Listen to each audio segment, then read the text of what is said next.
السلام عليكم ورحمة الله وبركاته. أعوذ بالله من الشيطان الرجيم. بسم الله الرحمن الرحيم. الحمد لله رب العالمين.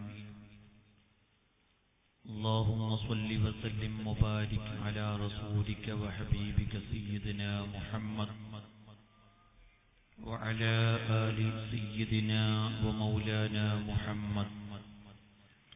الصلاة والسلام عليك يا سيدنا يا رسول الله. الصلاة والسلام عليك يا سيدنا يا حبيب الله.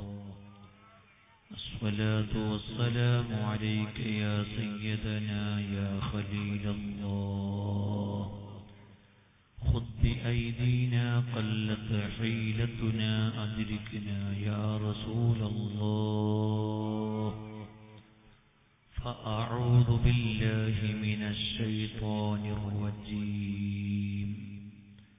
بسم الله الرحمن الرحيم. ومن يتق الله يجعل له مخرجا ويرزقه من حيث لا يحتسب. صدق الله مولانا العظيم. أحب الصالحين ولست منهم لعل الله ينفعني بذاك. വന്യരായ നമ്മുടെ നേതാക്കൾ BS ഉസ്താദ് അവർകൾ, കൊല്ലമ്പാടി സാരി ഉസ്താദ്, മറ്റു പണ്ഡിതന്മാർ, സ്റ്റേജിലുള്ള നേതാക്കൾ, പ്രിയപ്പെട്ട സഹോദര സഹോദരിമാർ, സംഘടനാ പ്രവർത്തകർ, അല്ലാഹു സുബ്ഹാനഹു വ തആല നമ്മുടെ സംഗമം ആഖിറത്തിലേക്കുള്ള അമലായി കബൂൽ ചെയ്യുമാറാകട്ടെ. വൈകിയ വേളയിൽ മഹാനായ പൊസോട്ട് തങ്ങളവറുകൾ നേതൃത്വം നൽകിയ ഈ വേദിയിൽ കുറെ വർഷങ്ങളായി ഖാജ തങ്ങളെ പേരിൽ നടത്തിവരുന്ന പരിപാടി, അതിനെല്ലാം പുറമെ താജുൽ ഉലമ വർഷങ്ങളോളം നേതൃത്വം നൽകിയ ഈ പരിപാടി തുടക്കം കുറിച്ചതാണെങ്കിലോ ബഹുമാനപ്പെട്ട താഹിറുൽ അഹ്ദൽ തങ്ങളെ കൊണ്ട് തുടക്കം കുറിച്ച ഈ പരിപാടി എന്തുകൊണ്ടും അനുഗ്രഹീതമാണ്. അല്ലാഹു ഇനി മുമ്പോട്ട് തുടരാൻ തൗഫീഖ് നൽകുമാറാകട്ടെ. സുൽത്താനുൽ ഹിന്ദ് ഖാജ മുഈനുദ്ദീൻ ചിശ്തി അൽ-അജ്മീരി ഖദ്ദസല്ലാഹു സിറഹുൽ അസീസ് മഹാനവർകളുടെ സ്ഥാനപ്പേര് സുൽത്താനുൽ ഹിന്ദ് എന്നാണ്. ഇന്ത്യയുടെ സുൽത്താൻ. ഈ പേര് ഈ നാട്ടുകാര് കേൾക്കാൻ തുടങ്ങിയിട്ട് കൊല്ലം എത്രയായി? എന്നാൽ നമ്മൾ കേട്ടത് ആ പേരിന്റെ തുടക്കം അല്ല, അതിനേക്കാൾ എത്രയോ കൊല്ലങ്ങൾ മുമ്പ് തന്നെ മഹാനവറുകളെ അറിയപ്പെടുന്നത് സുൽത്താനുൽ ഹിന്ദ് എന്നാണ്. അതിന്റെ അർത്ഥം ഇന്ത്യയുടെ രാജാവ് എന്ന്. നമുക്കറിയാം, ഈ ഇന്ത്യ ഭരിക്കുന്നവർ ഇതുവരെ 5 വർഷം ഒരു പ്രധാനമന്ത്രി ഭരിച്ചു. ഇനി മറ്റന്നാൾ 16-ന്റെ തീരുമാനം എന്താണെന്ന് നമുക്കറിയില്ല. അല്ലാഹു ഖൈറായ ഒരു ഭരണം നമുക്ക് നൽകുമാറാകട്ടെ. 16-ന്റെ ശേഷം ഒരു പുതിയ പ്രധാനമന്ത്രി ഇവിടെ വരാൻ വേണ്ടി പോവാണ്. അതുപോലെ ഓരോ 5 കൊല്ലം തികയുമ്പോഴും പുതിയ പുതിയ ഭരണാധികാരികൾ വരുമ്പോൾ എല്ലാ കൊല്ലവും നമ്മൾ കേൾക്കുന്ന ഭരണാധികാരി ഒന്നേ ഉള്ളൂ, സുൽത്താനുൽ ഹിന്ദ് ഖാജ മുഈനുദ്ദീൻ തങ്ങൾ. അങ്ങാണ് ഇന്ത്യയുടെ പ്രസിഡന്റ്, അങ്ങാണ് ഇന്ത്യയുടെ രാജാവ്. ആ രാജാവ് ഖിയാമത്ത് നാൾ വരെ ഇന്ത്യയുടെ രാജാവാണ്. ഇന്ത്യ ഭരിക്കാനും ഇന്ത്യയിൽ ഇസ്ലാമിക പ്രബോധനം നടത്താനും ലോകത്തിന്റെ മുത്തായ മുഹമ്മദുർ റസൂലുള്ളാഹി സ്വല്ലല്ലാഹു അലൈഹി വസല്ലമ തങ്ങൾ മദീനയിൽ പോയ ഹാജാ തങ്ങൾക്ക് ഇന്ത്യയുടെ ഭൂപടം കാണിച്ചു കൊടുക്കുകയും ആ രാജ്യത്ത് പോയി ഇസ്ലാമിക പ്രബോധനം ഏറ്റെടുക്കണമെന്ന് പറഞ്ഞ് മഹാനായ ഹാജാ തങ്ങളെ ഇന്ത്യയിലേക്ക് പറഞ്ഞയച്ച ചരിത്രം എറണാകുളം നാട്ടുകാരോട് ഞാൻ പറയേണ്ടതില്ല. ഹബീബ് തങ്ങൾ പറഞ്ഞയച്ചത് മുതൽക്ക് ഇന്ന് വരെ ഇന്ത്യയുടെ സുൽത്താൻ ഖിയാമത്ത് വരെ ഇന്ത്യയുടെ സുൽത്താൻ അജ്മീർ ഹാജാ തങ്ങളാണ്. ആ ഹാജാ തങ്ങൾ ആത്മീയമായി ഇന്ത്യയെ ഭരിച്ചുകൊണ്ടിരിക്കുന്നു.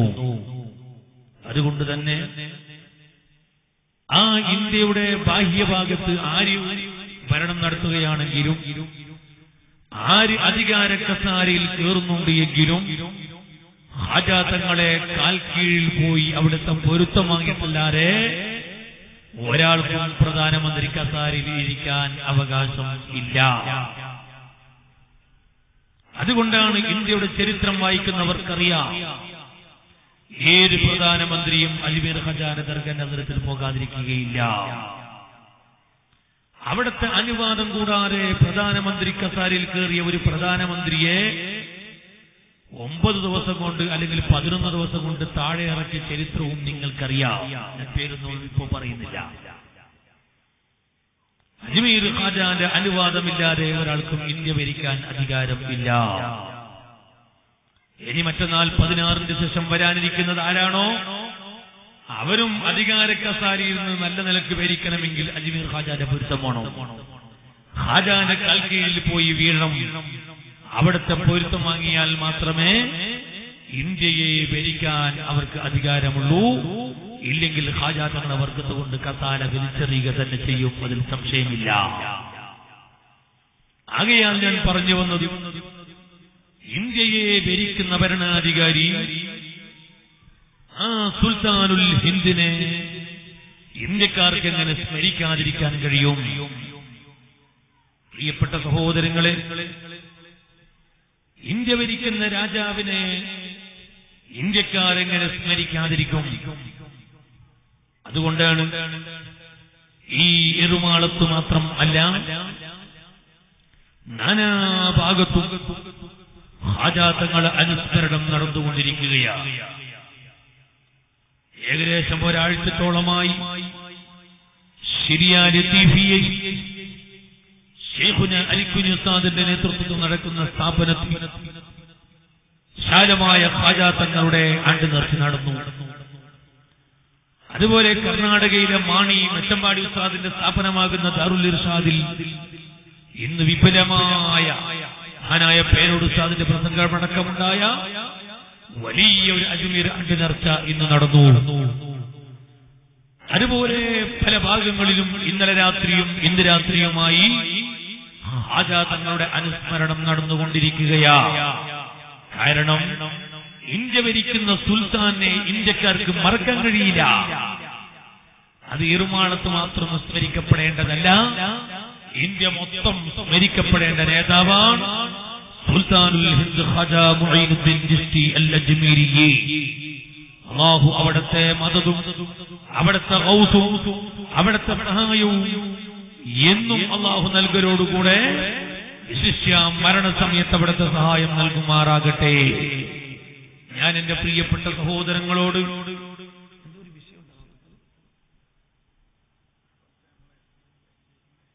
ഇതൊരു വിഷയമുണ്ടല്ലോ, ഞാൻ നോക്കി നോക്കിയിട്ടില്ല.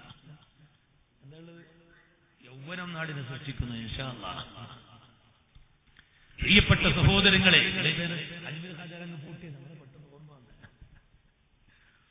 വിഷയത്തിൽ വരാം. ഹാജാത്തങ്ങൾ ദർബാറിലേക്ക് പോകുന്നവരാകണം. ഇന്ത്യയുടെ ഓരോ പൗരന്റെയും അവകാശമാണ് ഹാജാത്തങ്ങളുടെ മുമ്പിലേക്ക് ചെല്ലുക എന്നുള്ളത്. ഞാൻ എന്റെ പ്രിയപ്പെട്ട യുവാക്കളോട് പറയട്ടെ, കല്യാണം കഴിച്ച് തന്റെ ഭാര്യയും കൂട്ടി ഏതോ ഭാഗത്തേക്ക് കറങ്ങാൻ പോകുന്നതിന് പകരം ഇന്ത്യയുടെ ഒരു പൗരൻ എന്ന നിലക്ക് നീ നിന്റെ ഭാര്യയും കൂട്ടി അജ്മീർ ഖാജാന്റെ ദർബാറിലേക്ക് പോകണമെന്ന് ഓർമ്മപ്പെടുത്തുകയാ. ഖാജ തങ്ങളെ കൊണ്ടാകണം എല്ലാ കാര്യങ്ങളും. നിങ്ങൾ നോക്കൂ, ഇന്ത്യ പാർലമെന്റ്, ആ പാർലമെന്റിൽ നിന്ന് എടുക്കുന്ന തീരുമാനങ്ങളാണ് ഇന്ത്യയുടെ ഓരോ പൗരനും കിട്ടുന്ന ഓരോ അവകാശങ്ങളും പാർലമെന്റിലെ തീരുമാനമാണ്. ആ ഇന്ത്യൻ പാർലമെന്റിൽ നിന്ന് കേരളത്തിലേക്ക് എത്തി, അവിടുന്ന് നമ്മൾ ജില്ലയിലേക്ക് എത്തി, അവിടുന്ന് പഞ്ചായത്തിലേക്ക് എത്തി, അവിടുന്ന് വാർഡിലേക്ക് എത്തി. ഇങ്ങനല്ലേ പലതും നമുക്ക് കിട്ടാറ്. അത് പാർലമെന്റ് തീരുമാനിക്കാറ്. ഇത് ഭൗതിക ലോകത്തെ ചിന്തയാണ് എങ്കിൽ ആത്മീയ ലോകത്ത് ഇന്ത്യക്കാർക്ക് എന്ത് കിട്ടണമെങ്കിലും ആത്മീയ ലോകത്തെ പാർലമെന്റായ അജ്മീരിൽ നിന്ന് തീരുമാനിക്കണം. ആ അജ്മീരിൽ നിന്നും തീരുമാനിക്കാത്തൊരു കാര്യം ഇന്ത്യയുടെ ഒരു പൗരനിക്കും ലഭിക്കുകയില്ല. അതുകൊണ്ട് ഞാൻ എന്റെ മുഅ്മിനീങ്ങളോട് പറയുന്നു, നിങ്ങൾ ഖാജാ തങ്ങളുടെ ദർബാർ സന്ദർശിക്കുകയും അവിടുത്തെ വാതിൽ എപ്പോഴും മുട്ടുകയും ചെയ്യണമെന്നും വളരെ വിനയത്തിന്റെ ഭാഷയിൽ ഓർമ്മപ്പെടുത്തുന്നു. അവിടുത്തെ ദർബാറിൽ എത്തിപ്പെടാൻ അല്ലാഹു ഭാഗ്യം നൽകുമാറാകട്ടെ. നീർമാളക്കാര് 10-26 കൊല്ലമായി അജ്മീർ ഖാജാന്റെ ആണ്ട് കഴിച്ചത്. അജ്മീർ പോയാൽ കൈവക്കിയ ഒരു കാശതമാനം അല്ലേ, ഒരു കാശതമാനം. ഇൻഷാ അല്ലാഹ് ഇനി ബാക്കിയുള്ളവർ പോകൂലേ? ഇൻഷാ അല്ലാഹ് അല്ലാഹു തആല തൗഫീഖ് ചെയ്യട്ടെ, അല്ലാഹു ഭാഗ്യം നൽകുമാറാകട്ടെ. വിശിഷ്ട ഏർമാളക്കാർ പോയേ പറ്റും, ഈ നാട്ടുകാരുടെ ദർബാറിലേക്ക് പോയേ പറ്റും. കാരണം എത്ര കൊല്ലമായി ഖാജാ തങ്ങളെ സ്മരിക്കാൻ തുടങ്ങി.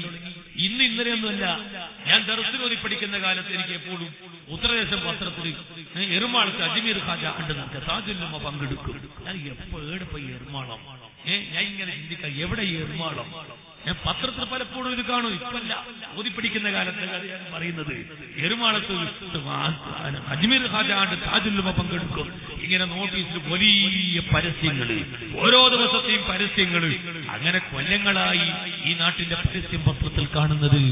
ഖാജാത്തങ്ങളുമായി വലിയ ബന്ധമുള്ള ഈ നാട്, ആ നാട്ടുകാര് മുഴുവനും ഖാജാത്തങ്ങളെ ദർബാർ കണ്ടേ പറ്റൂ. അല്ലാഹു എത്തിപ്പെടാൻ തൗഫീഖ് നൽകുമാറാകട്ടെ. പക്ഷേ ചിന്തിക്കുന്നവർക്ക് ഒരു പണിയുമില്ല. അജ്മീർ ഖാജാന്റെ ദർബാർ എത്തിപ്പെടാൻ 2 കിലോ അയക്കൂറിന്റെ വിഷയം ഉണ്ടായാൽ മതി. നമ്മളെ പുരക്ക് കറിക്കൊണ്ടിരുന്ന അയക്കൂറയില്ലേ, എത്ര കിലത്തിന് 600 രൂപയോ? സുബ്ഹാനല്ലാഹ്, 2 കിലത്തിന് 1200 രൂപയില്ലേ? ടിക്കറ്റ് കാശ് കൊടുക്കുന്ന 1200 രൂപ അല്ലേ? 2 കിലോ മയക്കൂറിന്റെ കാശ്. പക്ഷെ നമുക്ക് ഇഷ്ടമില്ല, പോകാൻ ആഗ്രഹമില്ലാന്നേ ഉള്ളൂ. പോകാൻ ഒരു പണിയുമില്ല. കാസർഗോഡ് നിന്ന് ഇറങ്ങിയാൽ എല്ലാ തിങ്കളാഴ്ച രാവിലെ 3 മണിക്ക് ഖാജാ തങ്ങളുടെ ദർബാറിലേക്ക് ട്രെയിനുണ്ട്. ചൊവ്വാഴ്ച വൈകുന്നേരം 5 മണിയാകുമ്പോ അജ്മീറിലേക്ക് എത്തി. വെള്ളിയാഴ്ച അവിടെ നിന്ന് ഇറങ്ങുന്നു, ശനിയാഴ്ച വൈകുന്നേരം ആകുമ്പോ കാസർഗോഡ് ഇങ്ങോട്ട് എത്തി. എന്തോ ഒരു സുഖമാ, എന്തോ ഒരു റാഹത്താണ്. ഇരിക്കട്ടെ പ്രിയപ്പെട്ട സഹോദരങ്ങളെ, അതുകൊണ്ട് ഖാജാ തങ്ങളെ ദർബാറിൽ പോയി അവിടുത്തെ വാതിൽ മുട്ടണമെന്ന് വളരെ വളരെ വിനയത്തിന്റെ ഭാഷയിൽ ഓർമ്മപ്പെടുത്തുകയാണ്. ഇന്ത്യയുടെ മദീന, ഇന്ത്യയുടെ മദീന ഇത് ഖാജാ തങ്ങളെ ദർബാറാണ്. അല്ലാഹു ദർബാർ കാണാൻ നമുക്ക് ഭാഗ്യം നൽകുമാറാകട്ടെ എന്ന് മാത്രം ആ വിഷയത്തിൽ ഞാൻ ഓർമ്മപ്പെടുത്തുന്നു. ഈ എറുമാളവും പരിസരവും വലിയ ബറക്കത്ത് ഖാജാ തങ്ങളുടെ ബറക്കത്താണ് എന്ന് പ്രത്യേകം ഓർമ്മപ്പെടുത്തുന്നു. ഇനി മറ്റൊരു ബറക്കത്ത് പറയാനുള്ളത്, ഈ കാണുന്ന സുന്നി സെന്റർ ഇൻഷാ അല്ലാഹ് അടുത്ത വർഷമാകും ഇങ്ങനെ ഇവിടെ കാണാൻ പാടില്ല. അടുത്ത ഖാജാ തങ്ങളുടെ ആണ്ടിവിടെ നടക്കുമ്പോൾ, കഴിഞ്ഞ വർഷം ഇങ്ങനെ തന്നെ ഉണ്ടായി എനിക്ക് തോന്നുന്നത് അല്ലേ? ഇനി അടുത്ത വർഷം ഇങ്ങനെ കാണാൻ പാടില്ല. അതിന് ഇങ്ങനെ കാണാൻ പാടില്ല. ആരും ചെറുപ്പക്കാർ തച്ച് കുളിക്കണ്ട കേട്ടോ, പേടിയെന്ന് പറയാൻ. ഇല്ലയോ, അതിനൊക്കെ നന്നാക്കി ഉഷാറാക്കി കെട്ടണം. അതിനൊന്നും പണിയൊന്നുമില്ല. നമ്മൾ ഒരുങ്ങിയ ഒരു പണിയുമില്ല. ഈ ഇരിക്കുന്ന സദസ്സിരിക്കുന്നവർ മുഴുവനും ഒരു അയക്കൂറന്റെ കാശ് എടുത്താൽ മതി. ഞാൻ കാരണം വില കൂടിയത് കൊണ്ട് അങ്ങനെ പറയുന്നത്. ഈ മീനിന്റെ കാശ് എല്ലാവരും എടുത്താൽ ഇത് ഇൻഷാ അല്ലാഹ് ഇതിന്റെ പണി പൂർത്തിയാകും. അതുകൊണ്ട് ഇത്രയും വലിയ ഖാജാത്തങ്ങളെ ഈ പരിപാടി നടത്തുന്ന ഈ സദസ്സിൽ ഇങ്ങനെ ഒരു ബിൽഡിംഗ് കാണുമ്പോൾ അത് നാണക്കേടാണ്, അതൊരു ലജ്ജയാണ്. അതുകൊണ്ട് ഇൻഷാ അല്ലാഹ് അടുത്ത വർഷം ഇതിങ്ങനെ കാണാൻ പാടില്ല. അല്ലാഹു അതിനെ പൂർത്തിയാക്കാനുള്ള തൗഫീഖ് നൽകുമാറാകട്ടെ. അതിന്റെ എല്ലാ വഴികളും അല്ലാഹു എളുപ്പമാക്കി തരുമാറാകട്ടെ. സഹകരിച്ചവർക്കും സഹകരിക്കുന്നവർക്കും അല്ലാഹു ഖൈർ നൽകുമാറാകട്ടെ. പ്രിയപ്പെട്ട സഹോദര, മഹാന്മാരെ അനുസ്മരിക്കലും മഹാന്മാരെ മദ്ഹ് പറയലും അതൊക്കെ വളരെ വളരെ പുണ്യമുള്ളതാണ്. അതാണ് നേരത്തെ പൊസോട്ട് തങ്ങൾ ചെറിയ ഉപദേശം കൊണ്ട് വലിയ കാര്യം നമ്മൾ ശ്രദ്ധയിലേക്ക് ഓർമ്മപ്പെടുത്തിയത്. പ്രിയപ്പെട്ട സഹോദര, മനസ്സൊന്ന് ശുദ്ധമാകണം. ഈ കാണുന്ന മനസ്സൊന്ന് ശുദ്ധമാകണം. മനസ്സ് ശുദ്ധമായി നല്ല കണ്ണാടി ചില്ല് പോലെ കുപ്പിച്ചില്ല് പോലെ തിളങ്ങുന്ന പ്രകാശിക്കുന്ന മനസ്സിന്റെ ഉടമയാകണം.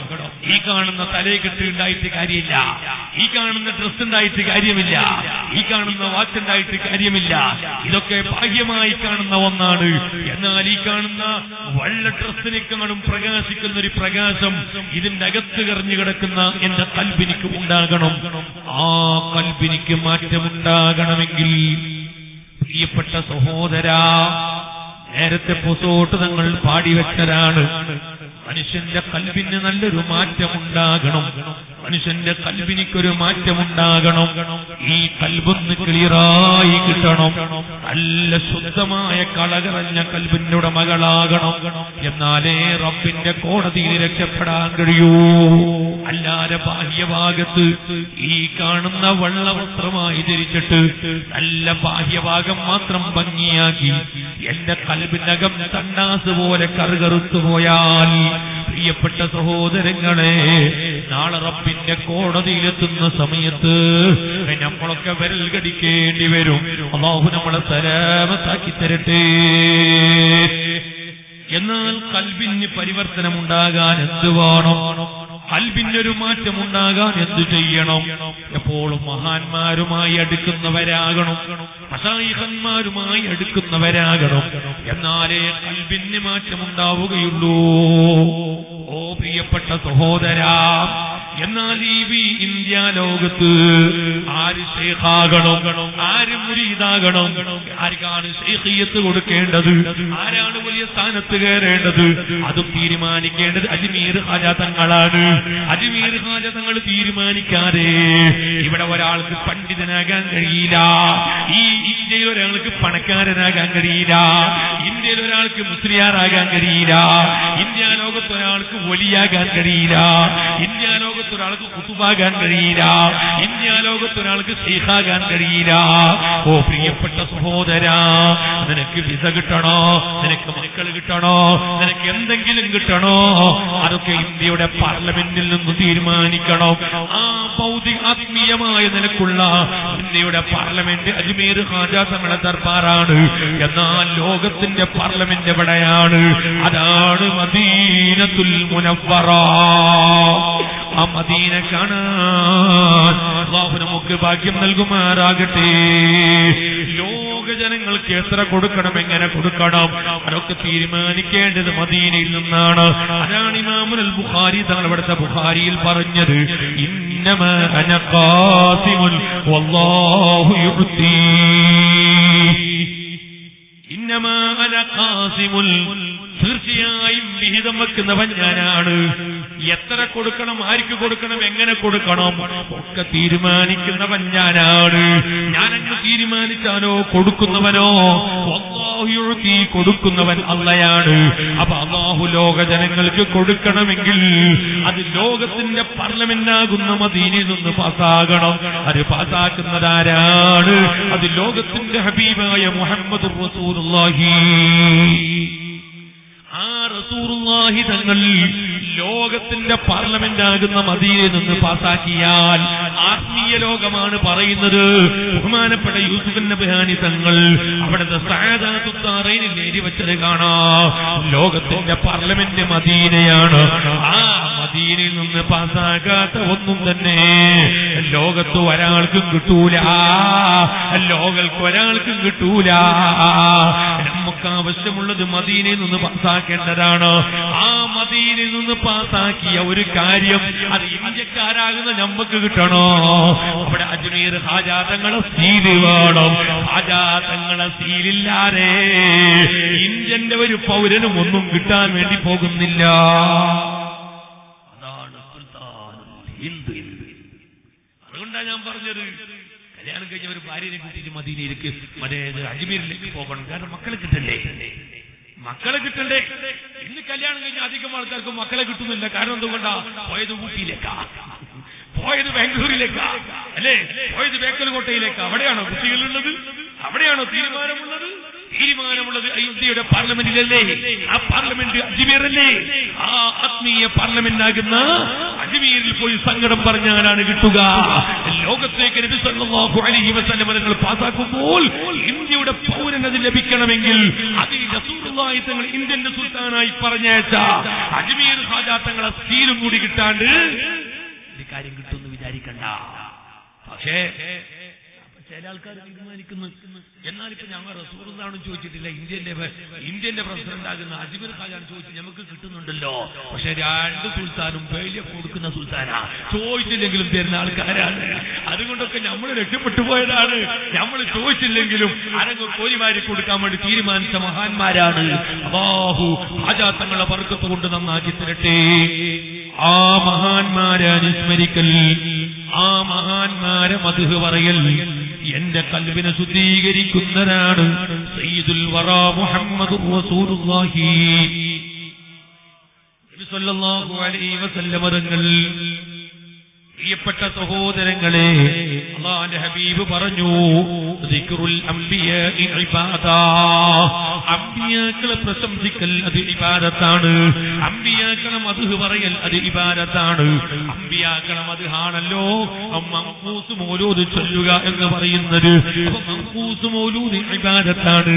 അത് റസൂലുള്ളാഹിന്റെ മദ്ഹ് പറയലാണ്. അതുപോലെ കഴിഞ്ഞുപോയ അംബിയാക്കളെ മദ്ഹ് പറയൽ അതൊക്കെയും ഇബാദത്താണ്.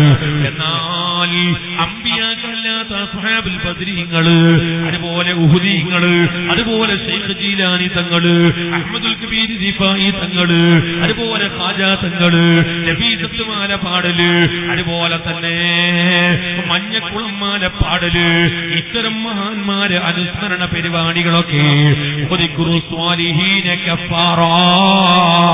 ഇത്തരം മഹാന്മാരെ അനുസ്മരിക്കുമ്പോൾ അത് ചെയ്തു പോയ പാവങ്ങളെ പൊറുപ്പിക്കുന്നതാണ്.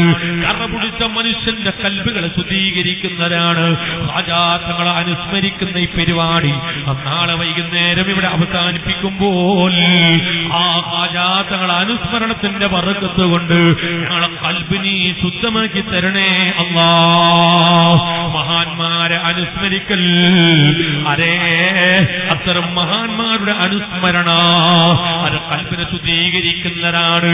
അതിനാണ് എറുമാളത്ത് കൊല്ലങ്ങളായി മഹാനായ ശൈഖ് ജീലാനി തങ്ങളെ അനുസ്മരിക്കുന്നത്. അത് കമ്മിറ്റിക്കാർക്ക് ലാഭം കിട്ടാനല്ല, കമ്മിറ്റിക്കാർക്ക് കാശുണ്ടാക്കാനല്ല. അങ്ങനെ ഒരു പരിപാടി ഉണ്ടാക്കി കാശുണ്ടാക്കലാണെങ്കിൽ ഉദ്ദേശമെങ്കിൽ ഇത് എപ്പോഴേ പണി ഇവിടെ തീരുമായിരുന്നു. ഇങ്ങനെ ഒരു അനാദിയായി ഇത് കിടക്കുമായിരുന്നില്ല. അവ ലക്ഷ്യം കാശുണ്ടാക്കലല്ല. ആത്മീയ വേദി, ആത്മീയമായി ഉന്നതമായ സ്ഥാനത്ത് എത്തിപ്പെടാൻ ഉള്ള ആത്മീയ വേദികളാണ്. ഇത്തരം വേദികളിൽ പങ്കെടുത്തുകൊണ്ട് കൽബിന്റെ കടകൾ നീക്കണമെന്ന് ഓർമ്മപ്പെടുത്തുകയാണ്. ഞാൻ എന്റെ മുഅ്മിനീങ്ങളോട് പറയട്ടെ, അത്തരം മഹാന്മാരോടുള്ള ബന്ധമുണ്ടല്ലോ. ഓ പ്രിയപ്പെട്ട സഹോദരാ, യൗവനം നാടിനെ സൃഷ്ടിക്കുന്നു അല്ലേ? ഞാൻ എന്റെ യുവാക്കളോട് പറയട്ടെ, നിങ്ങളാണ് നാട്ടിന്റെ നായകത്വം വഹിക്കേണ്ടവര്. നാളെ ഈ നാട്ടിന്റെ കടിഞ്ഞാണ് പിടിക്കേണ്ടവര് നിങ്ങളാണ്. ഈ നാട്ടിനെ നന്നാക്കേണ്ടതും നിങ്ങളാണ്. ഈ നാട്ടിനെ മോശമാക്കുന്നതും നിങ്ങളാണ്. നാട്ടിനെ മോശമാക്കാനുള്ള കഴിവുള്ളവരും നിങ്ങളാണ്. നാട്ടിനെ ഉന്നതമായ സ്ഥാനത്തേക്ക് എത്തിക്കാൻ കഴിവുള്ളവരും നിങ്ങളാണ്. യൗവനം നാടിനെ സൃഷ്ടിക്കുന്നു. ഒരു ചെറുപ്പക്കാരൻ ചിന്തിച്ചാൽ ഇവിടെ എല്ലാം നടക്കുന്നതാണ്. അതുകൊണ്ട് ഞാൻ എന്റെ യുവാക്കളോട് പറയട്ടെ, നാട്ടിനെ നന്നാക്കണം, ഈ പ്രദേശം നന്നാകണം, ആ നാട് നന്നായി നമ്മളൊക്കെ നന്നായി റബ്ബിന്റെ കോടതിയിൽ വിജയിക്കുന്ന വലിയ സ്ഥാനത്ത് എത്തിപ്പെടണമെങ്കിൽ ഞാൻ നിങ്ങളോട് പറയട്ടെ, യാ അയ്യുഹല്ലദീന ആമനു തഖുല്ലാഹ്, ഈമാനുള്ള ജനങ്ങളെ നിങ്ങൾ തഖ്വ ഉള്ളവരാകണം. പ്രിയപ്പെട്ട സഹോദരങ്ങളെ, ഒന്ന് അച്ചടക്കത്തോടെ ഇന്ന് ശ്രദ്ധിക്കണം. എപ്പോൾ വയലു നിർത്തുമെന്ന് പറയാൻ പറ്റൂല. കാലാവസ്ഥ അങ്ങനെയാണ്. മഴ പെയ്യുമ്പോൾ വയലങ്ങ് നിർത്തും. അതിനിടയ്ക്ക് പറയുന്നത് മുഴുവനും കേൾക്കണമെന്ന് ഓർമ്മപ്പെടുത്തുകയാണ്. യാ അയ്യുഹല്ലദീന ആമനു തഖുല്ലാഹ്, ഈമാനുള്ള ജനങ്ങളെ നിങ്ങൾ തഖ്വയുള്ളവരാകണം. എന്താണ് തഖ്വ? റബ്ബിനെ പേടിച്ച് റബ്ബിനെ അനുസരിച്ച് ജീവിക്കുന്നവരാകണം. അത് മാത്രം പോരാ, നിങ്ങൾ തഖ്വയുള്ളവരായാൽ മാത്രം പോരാ, നിങ്ങൾ സ്വാലിഹീങ്ങളെ കൂടെയാകണമെന്ന പരിശുദ്ധ ഖുർആൻ പറയുന്നത്. അതുകൊണ്ടാണ് തഫ്സീറിന്റെ കിതാബിൽ പണ്ഡിതന്മാരതിന് വ്യാഖ്യാനം പറഞ്ഞത് കാണാം. വെറും തഖ്വ കൊണ്ട് മാത്രം ഉന്നതമായ സ്ഥാനത്ത് എത്തിപ്പെടാൻ ഒരാൾക്ക് കഴിയില്ല, വലിയ പദവിയിൽ എത്തിപ്പെടാൻ കഴിയില്ല. വെറും നിസ്കാരം, നോമ്പ്, സക്കാത്ത്, ഹജ്ജ്, തസ്ബീഹ്, ദിക്ർ കൊണ്ട് ഉന്നതമായ സ്ഥാനത്ത് എത്തിപ്പെടാൻ കഴിയില്ല. പിന്നെയോ ഉന്നതമായ സ്ഥാനത്ത് എത്തിപ്പെടണമെങ്കിലോ നിങ്ങൾ സജ്ജനങ്ങളെ കൂടെയാകണം, നിങ്ങൾ മഹാന്മാരെ കൂടെയാകണം, നിങ്ങൾ ആരിഫീങ്ങളെ കൂടെയാകണം. ആ മഹാന്മാരെ പിന്നാലെ അണിനിരന്നിട്ട് അവരെ പിന്തുടർന്ന് ജീവിച്ചാൽ മാത്രമേ ഉന്നതമായ സ്ഥാനത്ത് എത്തിപ്പെടാൻ കഴിയൂ. വെറും അമല് കൊണ്ട് മാത്രം എത്തിപ്പെടാൻ കഴിയില്ല. ഇത് പറയുന്നത് പരിശുദ്ധ ഖുർആനാണ്. അതുകൊണ്ട് ഞാൻ എന്റെ യുവാക്കളോട് പറയട്ടെ, ആലിമീങ്ങളെ പിന്നാലെ അണിനിരക്കുന്നവരാകണം, മഹത്തുക്കളെ പിന്നാലെ അണിനിരക്കുന്നവരാകണം. നമ്മുടെ അജയ്യമായ നേതൃത്വമായ താജുൽ ഉലമാ നമ്മോടൊപ്പം ഇന്ന് ഏറുമാളത്ത് ഇല്ല. ഈ സമാപന വേദിയിൽ പങ്കെടുക്കേണ്ടിയിരുന്ന താജുൽ ഉലമ ഇന്ന് നമ്മോടൊപ്പമില്ല. പക്ഷേ ഈ ആത്മീയ സദസ്സിൽ അവിടെ ആത്മീയ നേതൃത്വം ഉണ്ട് എന്ന വിഷയത്തിൽ തർക്കമില്ല. നേരത്തെ ഉസ്താദ് അവരതൊക്കെ ഓർമ്മപ്പെടുത്തിയതാണ്. ഏത് ദിവസം ഈ പരിപാടിക്ക് ക്ഷണിക്കാൻ പോയാലോ അരാമനിയാന്ന് മരണപ്പെട്ടു പോയ, ഞാനിപ്പോൾ ഭക്ഷണം കഴിക്കാൻ വേണ്ടി പോയ വീട്ടുകാരൻ, അദ്ദേഹം ആ വീട്ടുകാരന് അല്ലാഹു തആല പുറത്തു കൊടുക്കുമാറാകട്ടെ. താജുൽ ഉലമയുമായി വളരെയധികം ബന്ധമുള്ളൊരു വ്യക്തിത്വമാണ്. താജുൽ ഉലമ വഫാത്തായ അതേ സമയത്ത് തന്നെ അദ്ദേഹം നമ്മെ വിട്ടുപിരിയുകയാണ്. അല്ലാഹു അവരെയും നമ്മയും എല്ലാവരെയും താജുൽ ഉലമാന്റെ പിന്നിലായി സ്വർഗ്ഗത്തിൽ ഒരുമിച്ച് കൂട്ടുമാറാകട്ടെ. പ്രിയപ്പെട്ട സഹോദര, താജുൽ ഉലമയുടെ ആത്മീയ നേതൃത്വം ഈ സദസ്സിൽ ഉണ്ടാകും, തർക്കമില്ല. കാരണം ഏത് സമയത്ത് പരിപാടിക്ക് വിളിക്കാൻ വേണ്ടി പോയാലും താജുൽ ഉലമ ഡയറിയിൽ എഴുതി വെച്ചിട്ട് സന്തോഷത്തോടെ സ്വീകരിക്കുകയും പരിപാടിക്ക് നേരത്തെ തന്നെ ഈ നാട്ടിലേക്ക് എത്തുകയും നേരത്തെ ഞങ്ങൾ പോയ വീട്ടിൽ പോയി വിശ്രമിക്കുകയൊക്കെ ചെയ്ത സംഭവങ്ങൾ നേരത്തെ ഭക്ഷണം കഴിക്കുമ്പോൾ ഉസ്താദ് ഓർമ്മപ്പെടുത്തുകയുണ്ടായി. അതുകൊണ്ട് ഞാൻ ഓർമ്മപ്പെടുത്തുന്നു, ഈ നാട്ടിൽ ഈ പരിപാടിക്ക് താജുൽ ഉലമയുടെ ഹുദൂർ ഈ സദസ്സിൽ ഉണ്ട്. അല്ലാഹു നൽകുമാറാകട്ടെ. പ്രിയപ്പെട്ട സഹോദര, ആ നേതൃത്വത്തിന്റെ പിന്നിൽ അണിനിരന്നവരാണ് നമ്മളൊക്കെ. അത്തരം മഹത്തുക്കളെ പിന്നാലെ അണിനിരക്കുന്നവരാകണം, സ്വാലിഹീങ്ങളെ പിന്നാലെ കൂടുന്നവരാകണം. അതാ താജുൽ ഉലമയുടെ ആ ഭൗതികമായ ആ നേതൃത്വം ഇവിടെ കാണുന്നില്ല എങ്കിൽ നമ്മുടെ ഇന്നത്തെ നേതൃത്വം മഹാനായ പൊസോട്ട് തങ്ങളാണ്. സുബ്ഹാനല്ലാഹ്, കാണുമ്പോ നമുക്ക് എന്തോ ഒരു ആവേശമാണ്, എന്തോ ഒരു ആവേശമാണ്. കാണുമ്പോൾ ദൂരെ നിൽക്കുന്നവർക്ക് പേടിയാണെങ്കിൽ അടുത്താൽ എന്തൊരു വിനയമാണ്, അടുത്തെത്തിയാൽ എന്തൊരു സ്വഭാവമാണ്. ഓ, അവിടെയൊക്കെ ദർജനീയറ്റി കൊടുക്കണേ റഹ്മാനേ. ഞാൻ ഇന്ന് ബഹുമാനപ്പെട്ട പൊസോട്ട് തങ്ങളുടെ സ്ഥാപനത്തിൽ പോയിരുന്നു. ഇന്ന് രാവിലെ 10 മണി മുതൽ ഏകദേശം 1:45 വരെ അവിടെ കുട്ടികൾക്ക് ഞാൻ ക്ലാസ് എടുത്തിരുന്നു. വെക്കേഷൻ ലീവുകളിൽ അതേ സ്കൂളിൽ പഠിക്കുന്ന, ഡിഗ്രിക്ക് പഠിക്കുന്ന ചുറ്റുഭാഗത്തുള്ള പെൺകുട്ടികൾ, ആ പെൺകുട്ടികളെ സംഘടിപ്പിച്ചുകൊണ്ട് അവർക്കൊരു ആത്മീയ വേദി എന്ന നിലക്ക് ദിവസങ്ങളായി നടന്നു വരുമ്പോൾ ഇന്ന് രാവിലെ 10 മണി മുതൽ 1:30 മണി വരെ ഇസ്തിഗാസ എന്ന് പറയുന്ന വിഷയം, അതാ മഹാന്മാരുടെ സഹായ തേട്ടം എന്ന വിഷയം ആ കുട്ടികൾക്ക് നന്നായി ക്ലാസ് എടുത്തു കൊടുത്തു. അൽഹംദുലില്ലാഹ്. കുട്ടികളാണെങ്കിൽ ആ വന്ന കുട്ടികളിൽ അതേ വിദ്യാർത്ഥികാര മക്കളുണ്ട് എന്നാണ് എനിക്ക് മനസ്സിലാകുന്നത്, മുജാഹിദിന്റെ മക്കളുണ്ടെന്നാ മനസ്സിലാകുന്നത്. കാരണം ആ നിലക്കുള്ള ചോദ്യങ്ങളാണ് കുട്ടികൾ എന്നോട് ചോദിച്ചത്. പ്രിയപ്പെട്ട സഹോദരങ്ങളെ, 1:45 ക്ലാസ് അങ്ങ് നിർത്തുമ്പോൾ അവർ പ്രതിജ്ഞ എടുത്തിട്ടാ വിട്ടുപിരിഞ്ഞത്. ഉസ്താദേ, ഇനി ഞങ്ങൾ മുജാഹിദിന്റെ ആശയത്തിലേക്ക് ചിന്തിക്കൂല എന്ന് മാത്രമല്ല, ഞാൻ അവരോട് പറഞ്ഞു, മക്കളെ, നിങ്ങൾ ചെറിയ കുട്ടികളാണ്, നിങ്ങൾ പ്രതിജ്ഞ ഇപ്പോൾ ഇവിടെ എടുക്കണം. എന്താണ് പ്രതിജ്ഞ? ഞങ്ങൾ വഹാബി ചെറുപ്പക്കാരന് കല്യാണം കഴിക്കാൻ സമ്മതിക്കൂല, മുജാഹിദിന് കല്യാണം കഴിക്കാൻ സമ്മതിക്കൂല എന്ന് തീരുമാനമെടുക്കണമെന്ന് പറയുമ്പോ കുട്ടികൾ പറഞ്ഞു ഇൻഷാ അല്ലാഹ് വല്ലാഹി അങ്ങനെ തന്നെയാണ് ഉസ്താദേ, ഞങ്ങൾ തീരുമാനമെടുത്തു കഴിഞ്ഞു. പ്രിയപ്പെട്ട സഹോദരാ, അതും കഴിഞ്ഞിട്ട് തങ്ങൾ ഉസ്താദിന്റെ റൂമിൽ പോയപ്പോ തങ്ങൾ ഉസ്താദ് വളരെ പാവപ്പെട്ട ഒരു കുട്ടിയെ പോലെ ക്ലാസിനെ പറ്റി മണിക്കൂറോളം അന്വേഷിക്കുന്നു. ആ കുട്ടി എന്ത് ചോദിച്ചു, ഈ കുട്ടി എന്ത് ചോദിച്ചു, ഈ തിരക്കിനിടയിൽ ഓരോ കുട്ടികളെ ചോദ്യത്തെ പറ്റി ഉസ്താദ് അന്വേഷിക്കുകയാണ്. ആ വിനയത്തിന്റെ നേതൃത്വം, ആ മഹാമനുഷ്യയുടെ നേതൃത്വം അല്ലാഹു ഇനിയും കുറെ കാലം നമുക്ക് നൽകുമാറാകട്ടെ. അതുപോലെ നാളെ ഇവിടെ നേതൃത്വം നൽകാൻ വേണ്ടി പോകുന്ന താജുലയുടെ പ്രിയപ്പെട്ട മകനായ കൂറത്തങ്ങള്, ഉള്ളാളത്തെ കാദിയാകുന്ന കൂറത്തങ്ങള്, ഉടുപ്പി സംയുക്ത ജമാഅത്തിന്റെ കാദിയ, അതുപോലെ ഉടിപ്പ് സംയുക്ത ജമാഅത്തിന്റെ കാദിയായ 33ഓളം ഉടിപ്പു ജമാഅത്തിന്റെ മഹലിന്റെ കാദിയായ, കഴിഞ്ഞ ആഴ്ച ബൈഅത്ത് ചെയ്ത കാദിയാര്, 32 ഉള്ളാളത്തെ മഹലിന്റെ കാദിയാര്, 40ഓളം മഹലാകുന്ന വെളുത്തങ്കാടി സംയുക്ത ജമാഅത്തിന്റെ കാദിയാകാൻ വേണ്ടി പോകുന്ന കൂറത്തങ്ങള്, ഉള്ളാളത്തെ തങ്ങളെ പ്രിയപ്പെട്ട മകൻ നാളെ ഇവിടെ വരുമ്പോൾ ഞാൻ എന്റെ പ്രിയപ്പെട്ടവരോട് പറയുന്നു, ഇത്തരം സയ്യിദുമാരെ കൊണ്ടുവരുന്നത് എന്തിനാണ്? പെരുമാളത്തെ ഉസ്താദ് തന്നെ ദുആ ചെയ്താ പോരെ? ഉസ്താദിന് ദുആരിക്കാൻ അറിയാഞ്ഞിട്ടാണോ? വഅദ് പറയാൻ അറിയാഞ്ഞിട്ടാണോ? എന്തിനാണ് ഇത്തരം മഹാന്മാരെ കൊണ്ടുവരുന്നത്? നമ്മളെപ്പോഴും മഹാന്മാരെ പിന്നാലെയാണ്, നമ്മളെപ്പോഴും കൂറത്തങ്ങളുടെ പിന്നാലെയാണ്, നമ്മൾ പൂത്തോട്ട് തങ്ങളുടെ പിന്നാലെയാണ്, നമ്മൾ ത്വാഹിർ തങ്ങളുടെ പിന്നാലെയാണ്, നമ്മൾ താജുൽ ഉലമയുടെ പിന്നാലെയാണ്. ഓ പ്രിയപ്പെട്ട യുവാക്കളെ, ഇത്തരം വലിയ മഹാന്മാരെ വലിച്ചെറിഞ്ഞാല് നിങ്ങളുടെ നാടിനെ നിർമ്മിക്കലല്ല, നിങ്ങൾക്ക് കക്കൂസ് നിർമ്മിക്കാനും കഴിയൂല കേട്ടോ. ഈ നേതൃത്വത്തെ വലിച്ചെറിഞ്ഞിട്ട് ഒരു ചുക്കും ചെയ്യാൻ ഒരു യുവാക്കൾക്കും കഴിയില്ല. അതുകൊണ്ട് ഞാൻ പറയട്ടെ, അന്ത്യത്തോടെ ഇന്ത്യന്റെ പൗരനായി ഇവിടെ ജീവിക്കണോ? ഈ നേതൃത്വത്തിന്റെ പിന്നിൽ അണിനിരന്നാലല്ലാതെ നമുക്ക് ജീവിക്കാൻ പറ്റുമോ? അതുകൊണ്ട് ഞാൻ ഓർമ്മപ്പെടുത്തുകയാണ്, മഹാന്മാരെ പിന്നാലെ അണിനിരക്കുന്നവരാകണം, സ്വാലിഹീങ്ങളെ പിന്നാലെ അണിനിരക്കുന്നവരാകണം. ഓ സഹോദരാ, ഇന്ത്യയുടെ പൗരനായി ഇന്നത്തെ യുവാക്കള് നല്ല അച്ചടക്കമുള്ള പ്രവർത്തകരായി ജീവിക്കുന്നില്ലേ?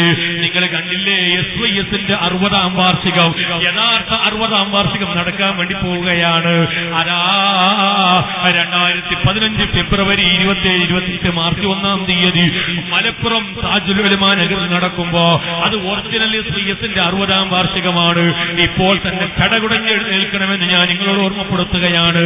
ഓരോ കവലകളിലും ഓരോ ഏരിയകളിലും ഓരോ മഹലിലും ഇൻഷാ അല്ലാഹ് 60ാം വാർഷിക സമ്മേളനത്തിന്റെ പദ്ധതിയുമായി കടന്നു വരികയാണ്. നിങ്ങളുടെ പൂർണ്ണ സഹകരണം ഉണ്ടാകണം. നമ്മുടെ ജില്ല ഒരു ചരിത്രം സൃഷ്ടിക്കണമെന്ന് ഓർമ്മപ്പെടുത്തുന്നു.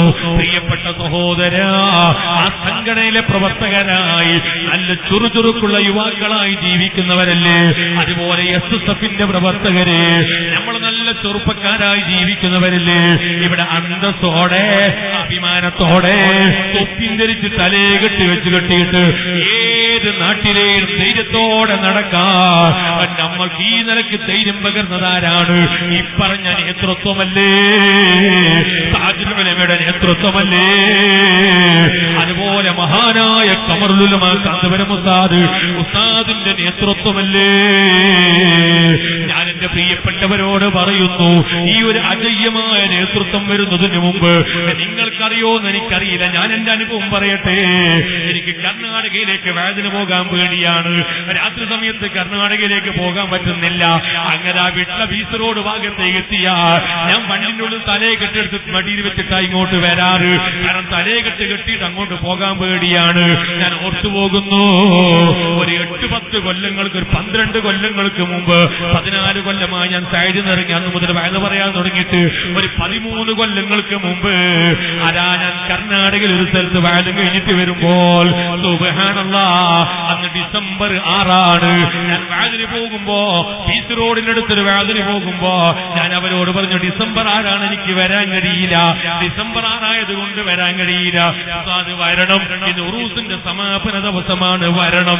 സുബ്ഹാനല്ലാഹ്, ഞാൻ ഒരല്പം വൈകുന്നേരം തന്നെ അങ്ങോട്ട് പോയി. രാത്രി 10-10:30 മണി കഴിഞ്ഞ് കഴിഞ്ഞ് വേദന നിർത്തിയിട്ട് ഞാൻ അവരോട് പറഞ്ഞു, ഈ ഉൾപ്രദേശത്ത് നിന്നിട്ട് നിങ്ങൾ ബീച്ച് റോഡ് ടൗണിലേക്കൊന്ന് നിങ്ങൾ വരണം, എന്റെ കൂടെ ഒന്ന് വരണം. കാരണം ഡിസംബർ 6 രാത്രിയാണ്, എനിക്ക് പോകാൻ പേടിയാകുന്നു. ഞാനും ഒരു ചെറിയ കുട്ടിയാകുന്ന ഡ്രൈവറുമുള്ളോ ആരുമില്ല. ഞാൻ അവരോട് പറഞ്ഞു ടൗണിലേക്കൊന്ന് വരണം. അവർ പറഞ്ഞു ഉസ്താദേ നിങ്ങൾ ഈലെ പോയിക്കോളി, ആ ബൈക്കലെ പോയിക്കോളി, ഈ ബൈക്കലെ പോയിക്കോളി. ഞാൻ പറഞ്ഞു അതൊന്നും എന്നോട് പറയണ്ട, നിങ്ങൾ ബീച്ച് റോഡ് ടൗണിലേക്കൊന്ന് വരണം. അങ്ങനെ വരണം എന്ന് പറയുമ്പോ ഇവരെനിക്ക് കുറെ കുരുട്ട് വഴികളാ പറഞ്ഞു തരുന്നത്. ഈലെ പോയിക്കോളി. ഞാൻ ചോദിച്ചു അയിലൊക്കെ പോയാൽ രാത്രി വഴി തെറ്റിയാൽ ഞാൻ ആരോട് വഴി ചോദിക്കും? എനിക്ക് പോകാൻ അറിയില്ലല്ലോ. അതുകൊണ്ട് ഹൈവേയിലെ കൂടെ പോകാം, നിങ്ങളൊന്ന് ഹൈവേയിലേക്ക് എന്റെ കൂടെ വരണം. അവരാരും എന്റെ കൂടെ വന്നില്ല കേട്ടോ. ഞാനിത് വിഷമാ പറയുന്നത്. അന്ന് മുതൽ ഇന്നവരെ ആ ഉറൂസിന്റെ പരിപാടിക്ക് ഞാൻ പിന്നെ പോയിട്ടില്ല. എല്ലാ കൊല്ലം എന്നെ വിളിക്കാറുണ്ട്. വിളിക്കുമ്പോ ഞാൻ പറയും പണ്ട് കൊണ്ടുപോയി എന്നെ വഴിക്ക് വിട്ട മനുഷ്യന്മാരാണ്, ഞാൻ വരൂല. ഇപ്രാവശ്യം എന്നെ വിളിച്ചിട്ട് ഞാൻ അങ്ങോട്ട് പോയിട്ടില്ല. കാരണം മനസ്സിന്റെ വേദന ഇത് പറയുന്നത്. അങ്ങനെ രാത്രി സമയത്ത് 11 മണി രാത്രി ഞങ്ങൾ വരുന്നു. ഞങ്ങൾ ഫാത്തിഹ തുടങ്ങി, ആചാരങ്ങളെ പേരിൽ ഫാത്തിഹ തുടങ്ങി. ഞങ്ങളങ്ങ് യാസീനോദ്, ഞാനുണ്ട് ഇവർ ഉറക്കെ യാസീനോദാൻ തുടങ്ങി.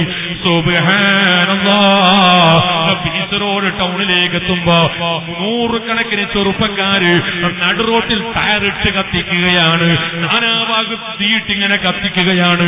ഞങ്ങളെ വണ്ടി അല്ലാതൊരു വണ്ടിയുമില്ല. ഞങ്ങൾ ഉറക്കെ വിളിച്ചു, ചില്ലടച്ചിട്ട് വണ്ടിന്റെ ഉള്ളിന്ന് ഒരു ചെറുപ്പക്കാരനായ ഡ്രൈവറും ഞാനുമാണുള്ളത്, വേറെ ആരുമില്ല.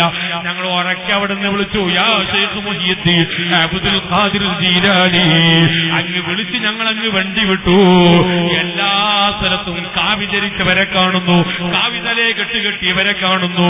ഞങ്ങളെ വണ്ടി കാണുമ്പോൾ സൈഡ് തരുന്നു, പോകാൻ അനുവദിക്കുന്നു. ഞങ്ങളൊരാളും പിടിക്കുന്നില്ല, ഞങ്ങളൊരാളും പിടിച്ച് ബന്ദ് ചെയ്യുന്നില്ല. ഞങ്ങൾ റാഹത്തോടെ വന്നിട്ട് പള്ളിയിലെത്തുന്നു. പ്രിയപ്പെട്ട സഹോദരൻ, ഞാൻ എന്തിനെ പറഞ്ഞു?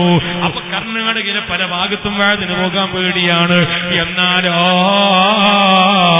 ഇന്ന് നമ്മൾക്കൊരു പേടിയുമില്ല. ഇന്നലെയും മിനിയാനൊക്കെ 1 മണി 2 മണി രാത്രി ഞാൻ ബീച്ച് റോഡിൽ കൂടി വന്നു.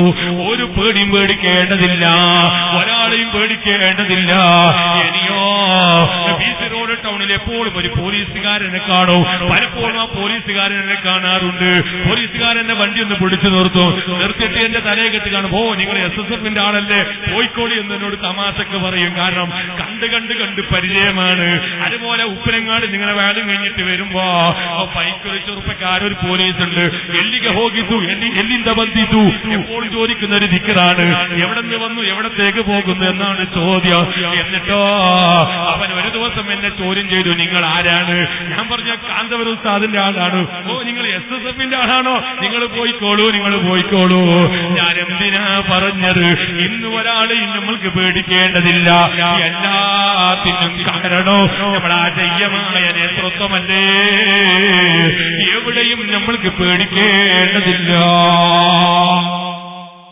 ആ നേതൃത്വമാണ് ആ കാണുന്ന SYS, ആ നേതൃത്വമാണ് SSF. അതിന്റെ ഒരു പ്രഖ്യാപനമാണ്, അതിന്റെ ഒരു പ്രഖ്യാപനമാണ്. മനുഷ്യൻ നാടിനെ, യുവത്വം നാടിനെ നിർമ്മിക്കും. ഓ പ്രിയപ്പെട്ട സഹോദരങ്ങളെ, ഈ മുദ്രാവാക്യമായി നമ്മൾ ഇതുവരെ പ്രവർത്തിച്ചപ്പോ 60ാം വാർഷികം പ്രഖ്യാപിച്ച മുദ്രാവാക്യം മാറി. കണ്ടില്ലേ നിങ്ങൾ? സമർപ്പിത യൗവനം, സ്വാർത്ഥത മുന്നേറ്റം. മുദ്രാവാക്യം മാറി കേട്ടോ. സുബ്ഹാനല്ലാഹ്. നമ്മൾ ഈ പ്രസ്ഥാനത്തിന്റെ കറാമത്ത് നിങ്ങൾ കണ്ടോ? ഓരോ കാലത്തും ഓരോ പ്രഖ്യാപനം. കേരള യാത്ര വന്നപ്പോൾ ഒരു പ്രഖ്യാപനം. എന്താ ഓർമ്മയുണ്ടോ? കേരള യാത്ര മുദ്രാവാക്യം എന്തായിരുന്നു? മാനവികതയെ ഉണർത്തുക. ഇത് വന്നപ്പോൾ ഏറ്റവും കൂടുതൽ പേടിച്ചോ ഞാനാണ്. കാരണം പ്രസംഗിക്കാൻ വേണ്ടി പോകാൻ വേണ്ടി. അത് എല്ലാവരും പക്ഷെ എന്ത് ഞാൻ പഠിച്ചത്ര ആരും പഠിച്ചിട്ടുണ്ടാവില്ല. പക്ഷേ പ്രസംഗം തുടങ്ങി നോക്കുമ്പോ പറഞ്ഞാലും തീരുന്നില്ല അല്ലേ? ഓരോ സ്ഥലത്ത് പോയി പ്രസംഗിക്കാൻ തുടങ്ങിയാൽ നമ്മൾ അജണ്ട ചർച്ച തീർക്കാൻ കഴിയുന്നില്ല.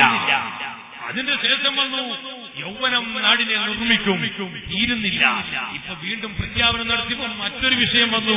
ഞാൻ വിഷയം നോക്കാൻ തുടങ്ങി ഒരാഴ്ചക്കാരൻ എന്ത് പറയണം നോക്കാണ്. ഞാനിപ്പോ വിളിക്കാൻ തുടങ്ങും, ഇപ്പൊ വിഷയം പറയണ്ടേ, പക്ഷെ തുടങ്ങിയാൽ നിർത്താൻ കഴിയുന്നില്ല. ഈ പ്രസ്ഥാനത്തിന്റെ കറാമത്താണ്. അല്ലാഹു ഈ പ്രസ്ഥാനത്തിൽ അടിയുറച്ച് ജീവിച്ച് മരിക്കാൻ നമുക്ക് തൗഫീഖ് നൽകുമാറാകട്ടെ. ഞാൻ പറഞ്ഞു വന്നത് ആ സലഫുസ് സ്വാലിഹീങ്ങളായ മഹാന്മാര്, പ്രിയപ്പെട്ട സഹോദരാ, നമുക്ക് അന്തസ്സോടെ അഭിമാനത്തോടെ ജീവിക്കാൻ ഈ ധൈര്യം പകർന്നു തന്നത് നമ്മുടെ നേതൃത്വമാണെന്ന് എനിക്ക് ഞാൻ എന്നെ കുറിച്ച് തെളിവ് നിങ്ങളോട് പറഞ്ഞില്ലേ. ഏത് രാജ്യത്ത് പോകുന്നതിനും പേടിക്കേണ്ട, എവിടെ പോകുന്നതിനും പേടിക്കേണ്ട.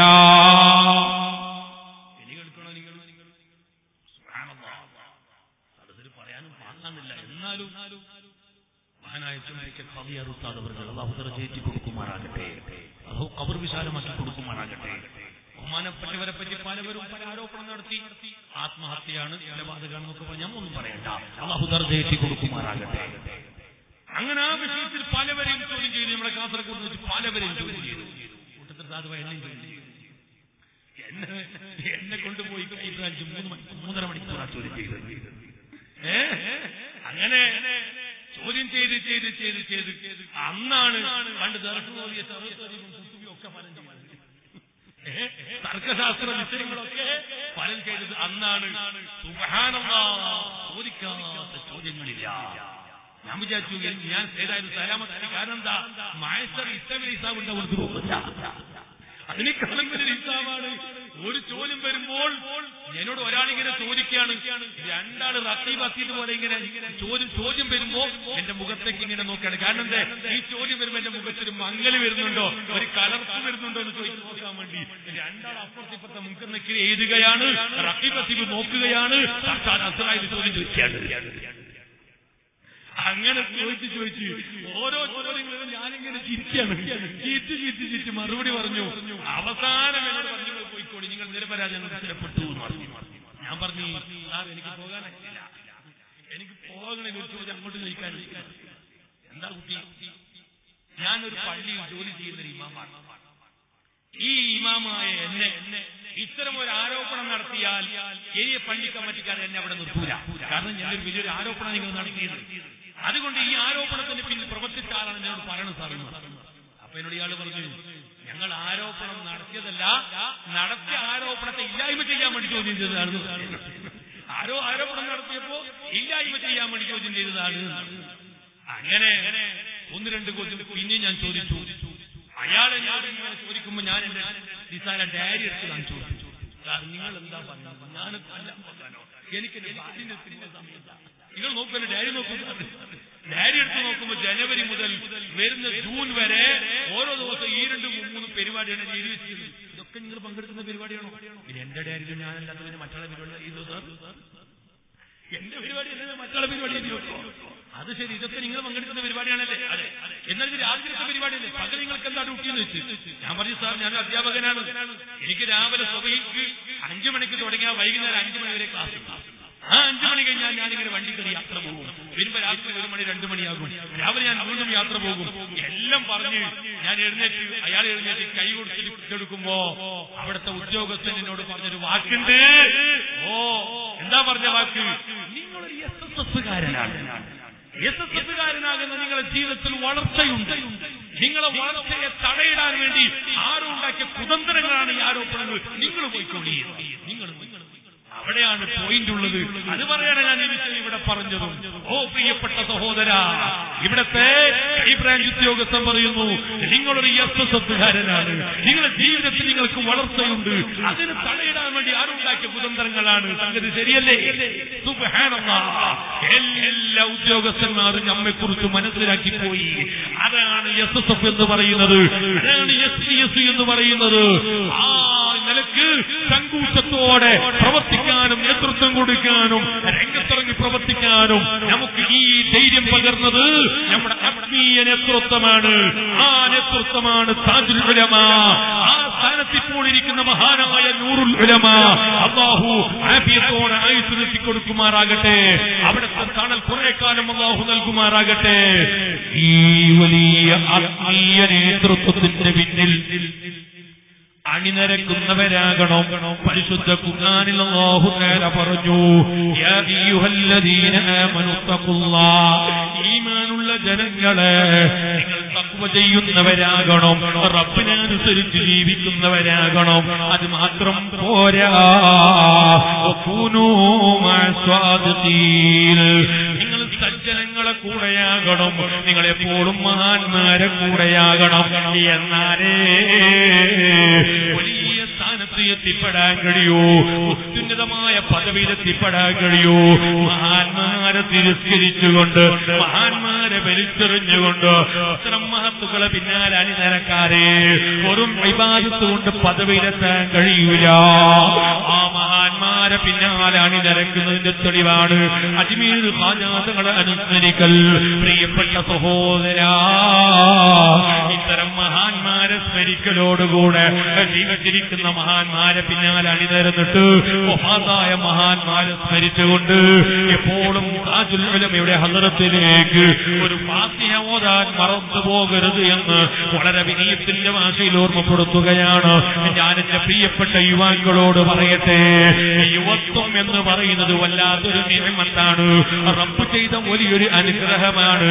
നിങ്ങൾ കണ്ടില്ലേ, അല്ലാഹു സുബ്ഹാനഹു വ തആല ഈ ലോകത്തേക്ക് പറഞ്ഞയച്ച മനുഷ്യനിക്ക് അല്ലാഹു 3 അവസ്ഥകൾ വെച്ചത് കണ്ടില്ലേ? 1 കുട്ടിക്കാലമാണ്, 2 യുവത്വകാലമാണ്, 3 വയസ്സായ കാലമാണ്. 3 നിലക്കല്ലേ അല്ലാഹു തആല മനുഷ്യനെ വെച്ചത്. എന്നാൽ ആദ്യത്തെ കുട്ടിക്കാലം അത് കളിയുടെ പിന്നാലെ പോയില്ലേ, അത് തമാശയുടെ പിന്നാലെ പോയില്ലേ, അത് അനാവശ്യത്തിന് ചെലവഴിച്ച് പോയില്ലേ. കാരണം നിസ്കരിച്ചില്ലെങ്കിലും ഒരാൾ ചോദ്യം ചെയ്യുന്നില്ല. എന്താ ചോദ്യം ചെയ്യാത്തതിന്റെ കാരണോ? അത് കുട്ടിക്കാലമെന്ന ചിന്തയല്ലേ. ആ നിലയ്ക്ക് കുട്ടിക്കാലമെന്ന് ചിന്തിച്ചു പോയി.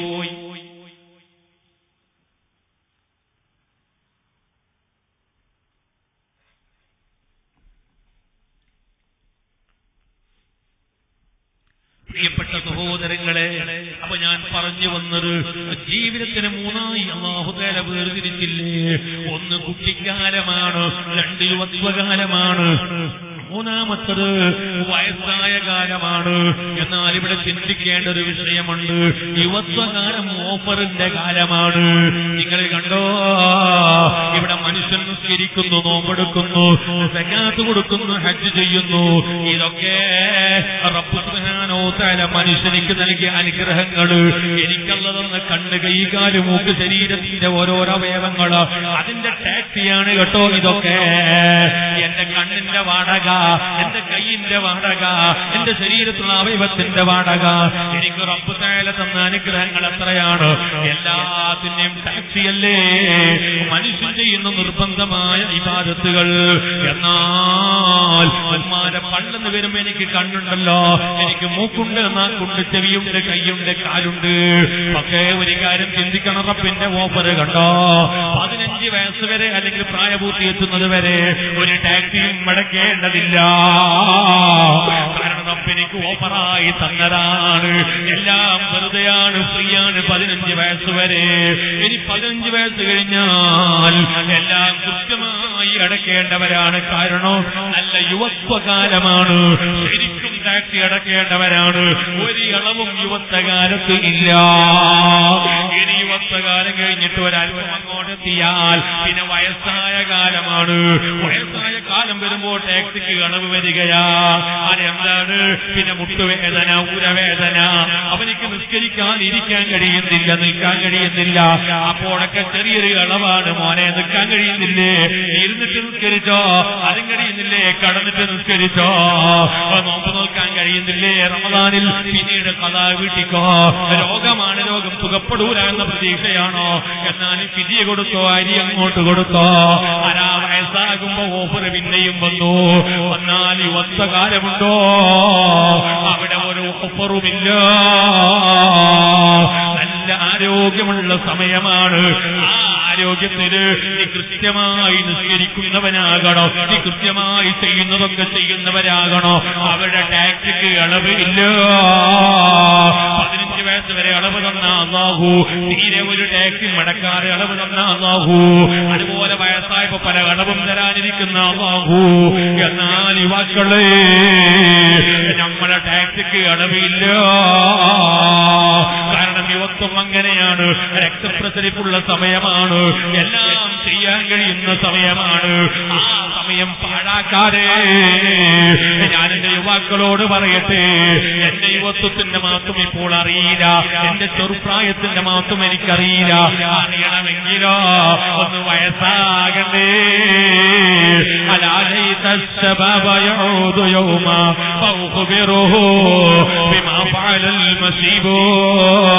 ഇവിടുത്തെ കവികൾ കടിയതുപോലെ വയസ്സായവരാണ് പാടുന്നു, എന്റെ യൗവനൊന്ന് മടങ്ങി വന്നിരുന്നെങ്കിലോ, എന്റെ ചെറുചെറുക്കുള്ള ബാല്യപ്രായം ഒന്ന് മടങ്ങി വന്നിരുന്നെങ്കിലോ. അഭിലാഷമാണ്, ആഗ്രഹമാണ്, മടങ്ങി വരുമോ? ഒരു സെക്കൻഡ് കഴിഞ്ഞു പോയാൽ അതിനെ മടങ്ങിയെടുക്കാൻ കഴിയില്ല. മനുഷ്യന്റെ കണ്ണ് നഷ്ടപ്പെട്ടു പോയാൽ അതിനെ മടങ്ങിയെടുക്കാനുള്ള വേറെ കണ്ണ് വെക്കാനുള്ള സംവിധാനമുണ്ട്. അതുപോലെ കിഡ്നി നഷ്ടപ്പെട്ടു പോയാൽ അതും മാറ്റിവെക്കാനുള്ള സംവിധാനമുണ്ട്. എന്തിനേറെ പറയണോ, ആർട്ടുകളടക്കം മാറ്റിവെച്ചുകൊണ്ടിരിക്കുന്ന കാലഘട്ടമാണ്. എല്ലാം തിരിച്ചുപിടിക്കാനും മാറ്റിവെക്കാനും കഴിയുന്നുണ്ട്. എന്നാൽ കഴിഞ്ഞുപോയ സമയത്തിന്റെ ഒരു സെക്കൻഡ് മടക്കി പിടിക്കാൻ കഴിയുമോ? ചെറുപ്പക്കാരെ, എന്റെ ജീവിതത്തിൽ നിന്ന് കഴിഞ്ഞുപോയ ഒരൊറ്റ ഒരു സെക്കൻഡ് അത് കഴിഞ്ഞു പോയാൽ അതിനെ മടക്കി പിടിക്കാൻ കഴിയില്ല, അതിനെ തിരിച്ചു പിടിക്കാൻ കഴിയില്ല. അതുകൊണ്ടല്ലേ കാലത്തിന്റെ പവർ മനസ്സിലാക്കാനല്ലേ അന്ന് പരിശുദ്ധ ഖുർആനിൽ ആയത്തിറക്കിയത് കണ്ടില്ലേ? വൽ അസ്ർ, കാലത്തെ തന്നെയാണ് സത്യം, കാലത്തെ തന്നെയാണ് സത്യം. എന്തേ കാലത്തെ സത്യം ചെയ്യാനുള്ള കാരണം? മനുഷ്യനൊന്ന് കാലത്തെ കുറിച്ച് ചിന്തിക്കുന്നുണ്ടോ? അതെന്തൊരു അത്ഭുതമാ. ലോകത്തെ ഏത് നഷ്ടപ്പെട്ടു പോയാലും തിരിച്ചു പിടിക്കാനുള്ള സംവിധാനങ്ങൾ ഭൂമി ലോകത്തുണ്ടെങ്കിൽ എന്റെ ജീവിതത്തിന്റെ ഒരു സെക്കൻഡ് കഴിഞ്ഞു പോയാ അതിനെ തിരിച്ചു പിടിക്കാനുള്ള സംവിധാനമില്ല. കോടാനക്കോടി മതം കൊടുത്താലും ഒരു സെക്കൻഡ് മടക്കി പിടിക്കാൻ കഴിയില്ല. അതുകൊണ്ട് യുവാക്കളോട് ഞാൻ പറയട്ടെ, ടാക്സിക്ക് ഒരു അളവുമില്ലാത്ത സമയമാണ് യുവത്വം എന്ന് പറയുന്നത്. ആ യുവത്വങ്ങളൊക്കെ റബ്ബ് ചെയ്യുന്ന വലിയ അനുഗ്രഹങ്ങളാണ്. അത് തിരിയുന്നത് വയസ്സാകുമ്പോഴാണ്, ഒന്ന് താടിയൊക്കെ നിരക്കുമ്പോഴാണ്, മുടികളൊക്കെ നിരക്കുമ്പോഴാണ്, നിന്റെ ശരീരത്തിൽ അവയവങ്ങൾ ഒട്ടിച്ചുളിയുന്ന സമയത്താണ് നിനക്ക് ആ പവർ മനസ്സിലാകുന്നത്. അതുവരെ നിന്റെ യുവത്വത്തിന്റെ പവർ നിനക്ക് മനസ്സിലാകുന്നില്ല. ഓ പ്രിയപ്പെട്ട സഹോദരങ്ങളെ, ഞാൻ എന്റെ ചെറുപ്പക്കാരോട് പറയുന്നു, അതുപോലെ ചെറുപ്പക്കാരികളോട് ഞാൻ ഓർമ്മപ്പെടുത്തുന്നു, അവർക്കുമുണ്ടല്ലോ യുവത്വം എന്ന് പറയുന്നത്.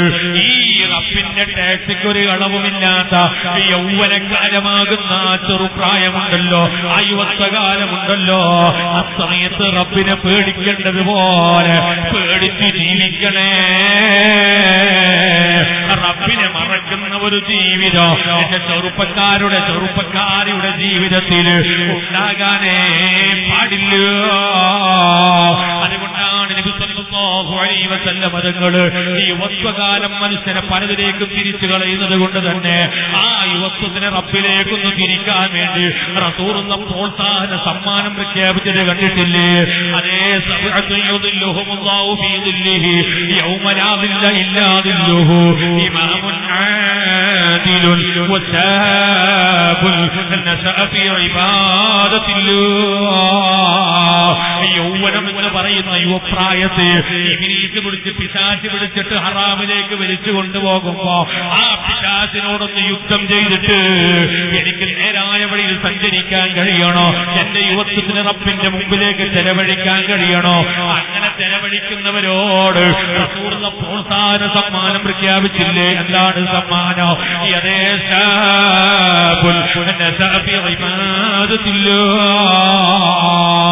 റബ്ബിന്റെ മുമ്പിലുണ്ട് അല്ലേ ഒരു ഭയാനകരമായ മഹ്ശറ.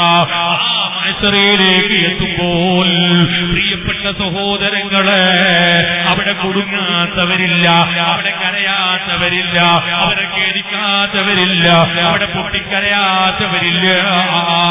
നേരത്തെ ഉസ്താദ് പറഞ്ഞില്ലേ, എന്തോ ഒരു ചൂടായിരുന്നു, എന്തോ ഒരു ചൂട്. ഒരു 2 മഴ പെയ്തപ്പോൾ സുബ്ഹാനല്ലാഹ്, ഇന്ന് ഭൂമി മുഴുവൻ എയർ കണ്ടീഷൻ സംവിധാനമാണ്. ഇന്നലെ ഇങ്ങനെയാന്നൊക്കെ പ്രസംഗിക്കുമ്പോ എന്റെ നെറ്റിയിൽ ഇങ്ങനെ വെള്ളം ഒലിച്ചിട്ട് ഞാൻ ടവല് കൊണ്ട് ഒപ്പിയെടുത്ത് അവസാനം ടവല് വീമ വെള്ളം മുട്ടി പോകുകയാണ്. ഇന്ന് വേർക്കുന്നുണ്ടോ? എന്തോ ഒരു എയർ കണ്ടീഷൻ സംവിധാനമാണ്. റബ്ബിന്റെ ഒരു മഴ എങ്ങനെ പെയ്തപ്പോ ഭൂമിന്റെ അവസ്ഥ മാറിയില്ലേ? എന്നാ ഞാൻ ചോദിക്കട്ടെ പ്രിയപ്പെട്ട സഹോദര, ഇതുവരെ ചുട്ടുപഴുക്കുന്ന വെയിലുണ്ടായപ്പോ ചൂടുകൊണ്ട് സഹിക്കാൻ കഴിയാതിരിക്കുമ്പോ ആരെങ്കിലും മഴ വർഷിപ്പിക്കാൻ തയ്യാറായോ? കർണാടകയിൽ ഒരു മുഖ്യമന്ത്രി എസ്.എം. കൃഷ്ണ എന്ന് പറയുന്ന ആ മുഖ്യമന്ത്രി ഒരു 10-15 കൊല്ലങ്ങൾക്ക് മുമ്പ് മഴ വർഷിപ്പിച്ചത് നിങ്ങൾ കേട്ടിട്ടുണ്ടോ? എന്താണ്? ഒരു ഹെലികോപ്റ്ററിൽ വെള്ളം നിറച്ചിട്ട് മേൽപോട്ട് കൊണ്ടുപോയി എന്നിട്ട് മഴ വർഷിപ്പിക്കാനുള്ള തീരുമാനമാണ്. നമ്മുടെ കർണാടകയിൽ ഒരു 15 കൊല്ലം മുമ്പ് നടന്നതല്ലേ? എസ്.എം. കൃഷ്ണ മുഖ്യമന്ത്രിയായ കാലത്ത് നടന്നതല്ലേ? ആ ഹെലികോപ്റ്ററിൽ വെള്ളം കൊണ്ടുപോയി ഏകദേശം നീരെ കുറെ ദൂരെ പോയിട്ട് മഴയില്ലാതെ വെള്ളമില്ലാതെ ബുദ്ധിമുട്ടുന്ന ഒരു നാട്ടിലേക്ക് ആ ഹെലികോപ്റ്ററിൽ ഇങ്ങനെ വെള്ളം ചൊരിക്കുന്നു. നാട്ടിലെ എസ്.എം. കൃഷ്ണ മഴ വർഷിപ്പിക്കുകയാണ്. പക്ഷേ ആ വെള്ളം ആ നാട്ടിലേക്ക് വീഴുന്നില്ല. അതിനെ കാറ്റ് ഏതോ ഒരു ഭാഗത്തേക്ക് കൊണ്ടുപോകുകയാണ്. മഴ വർഷിപ്പിക്കാൻ വേണ്ടി തീരുമാനിച്ചതാണ്. ഞാൻ പറയുന്നു, റബ്ബിനെ അല്ലാതെ ഈ ഭൂമിനെ കുളിർപ്പിക്കാനും ഭൂമിനെ ചൂടാക്കാനും ലോകത്തൊരു ശക്തിക്ക് സാധ്യമല്ല. നിങ്ങളോട് ഞാൻ ചോദിക്കട്ടെ, ഒരു പക്ഷേ പറഞ്ഞേക്കാം, കാറിൽ AC ഇല്ലേ, വീട്ടിൽ AC സംവിധാനമില്ലേ എന്നാ ചോദിക്കുന്നു. ഞങ്ങളിപ്പോൾ കാറിൽ AC ഇട്ടുകൊണ്ടാണ് ഞാനിങ്ങനെ പുറത്തോട്ട് പോയി ക്ലാസ് കഴിഞ്ഞിട്ട് എന്റെ ഉമ്മ പുത്തൂർ അഡ്മിറ്റായി പനി പിടിച്ചിട്ട് ഹോസ്പിറ്റലിൽ കിടക്കുകയാണ്. ഉമ്മാനെ കണ്ടിട്ട് പുത്തൂറിൽ ഞാൻ ഇങ്ങോട്ട് വന്നതാണ്. ആ വരുന്ന സമയത്ത് AC ഇട്ടു. പക്ഷേ നല്ല മഴ ഒന്ന് നിന്നപ്പോ എന്റെ ഡ്രൈവർ പറയുന്നു, സാർ ഇനി AC വേണ്ട, ഇനി അള്ളാന്റെ കാറ്റ് കൊള്ളാം. അപ്പൊ AC-നെക്കാളും നല്ലത് അള്ളാന്റെ കാറ്റ് തന്നെ. കാരണം AC പലവർക്കും പിടിക്കുന്നില്ല, അത് അലർജിയാണ്. എന്നാ റബ്ബിന്റെ AC അല്ലേ ഇപ്പോൾ ഇവിടെ കൊള്ളുന്നത്? ഒരു കുറവുമില്ലല്ലോ, ഒരു അലർജിയുമില്ലല്ലോ, ഒരു പ്രശ്നവുമില്ലല്ലോ. എല്ലാം നൽകുന്ന അല്ലാഹ്. എന്റെ പ്രിയപ്പെട്ട യുവാക്കളെ, ഇതൊന്നും മറന്നു പോകരുത്. ആ റബ്ബിന്റെ കോടതി വരാനുണ്ട് കേട്ടോ. അവിടെയുണ്ടൊരു മഹ്ശറ.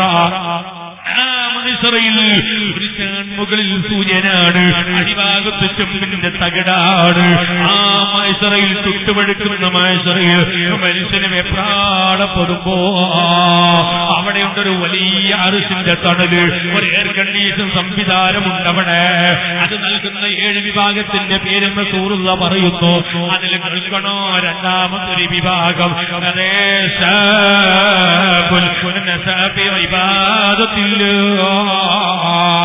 റബ്ബിന്റെ ഇബാദത്തിനായി കഴിഞ്ഞുകൂടുന്ന യുവാക്കളാണ്. എന്തേ യുവാക്കളെ മാത്രം അങ്ങനെ പറയാനുള്ള കാരണോ? യുവത്വം എന്ന് പറയുന്നത് ഇബ്ലീസിന്റെ പ്രചോദനം കൊണ്ട്, പ്രേരണ കൊണ്ട് തെറ്റിലേക്ക് വലിച്ചു കൊണ്ടുപോകുന്ന നല്ല പ്രസരിപ്പുള്ള സമയമാണല്ലോ. അതുകൊണ്ടാണ് യുവാക്കളുടെ ശരീരത്തിൽ ശൈത്താന് പിശാച് പ്രവർത്തിക്കുന്നത് പോലെ കുട്ടിന്റെ ശരീരത്തിൽ പ്രവർത്തിക്കുന്നില്ല, ഒരു വയസ്സന്റെ ശരീരത്തിൽ പ്രവർത്തിക്കുന്നില്ല. ഇമാമുൽ ഗസ്സാലി നമ്മളത് വിശദീകരിക്കലാണ്. ഇബ്ലീസ് ഏറ്റവും കൂടുതൽ അധ്വാനിക്കുന്നത് തുറുതുറുക്കുള്ള ചെറുപ്പക്കാരന്റെ ശരീരത്തിലാണ്. കാരണം അവനിക്ക് എന്തോ ചെയ്യാമെന്ന തോന്നലാണ്. കുട്ടിക്കത് ചെയ്യാൻ കഴിയില്ല. വയസ്സന്മാരാകുമ്പോൾ എനിക്കൊരു പേടിയാ, എന്റെ താടി നിരത്തില്ലേ, മുടി നിരത്തില്ലേ, ഞാൻ സമ്മാനിത്തം ഒഴിവാക്കേണ്ടതല്ലേ. ഇബ്ലീസ് പലതും പ്രേരിപ്പിക്കുമ്പോ അവന്റെ മനസ്സിൽ സ്വാഭാവികമായ ഒരു പേടി അങ്ങോട്ട് വരുന്നു. പക്ഷേ ഒരു പേടിയുമില്ലാതെ എന്തും ചെയ്യാൻ തയ്യാറാകുന്ന ഉണ്ടാകുന്ന വിഭാഗമാണ് യുവസമൂഹം എന്ന് പറയുന്നത്. അതുകൊണ്ട് യുവാക്കളെ കൽവിൽ, യുവാക്കളുടെ ശരീരത്തിൽ ഇബ്ലീസ് പ്രവർത്തിക്കുന്നത് പോലെ കുട്ടിന്റെ മനസ്സിലില്ല, വയസ്സന്മാരെ മനസ്സിലില്ല. അങ്ങനെ ഇബ്ലീസ് വരെ പ്രവർത്തിച്ചുകൊണ്ട് പലതിലേക്കും വലിച്ചു കൊണ്ടുപോകുമ്പോ, ഒരു ഭാഗത്ത് മദ്യപാനത്തിലേക്ക് കൊണ്ടുപോകുമ്പോ, ഒരു ഭാഗത്ത് വ്യഭിചാരത്തിലേക്ക് കൊണ്ടുപോകുമ്പോ, ഒരു ഭാഗത്ത് വൃത്തികെട്ട പ്രവർത്തനത്തിലേക്ക് കൊണ്ടുപോകുമ്പോ, പാൻമസാലിന്റെ അടിമകളായി ജീവിക്കുമ്പോ, പ്രിയപ്പെട്ട സഹോദരാ, മുത്തുനബി സല്ലല്ലാഹു അലൈഹി വസല്ലം തങ്ങൾ പറയുന്നു, ആ സമയത്ത് പിശാചിനോട് യുദ്ധം ചെയ്തുകൊണ്ട് പിശാചിനെ മാറ്റി നിർത്തി നിന്റെ ശരീരത്തിനെ റബ്ബിന്റെ മുമ്പിലേക്ക് വലിച്ചു കൊണ്ടുപോകുന്നവരാരാണ്? ഈ പിശാചിന്റെ പ്രേരണയ്ക്ക് അടിമപ്പെടാതെ റബ്ബിന്റെ കൽപ്പന അനുസരിച്ച് ജീവിക്കുന്നവരാരാണ്? അവരെ പറ്റി റസൂലുള്ളാഹി തങ്ങൾ പറയുന്നു,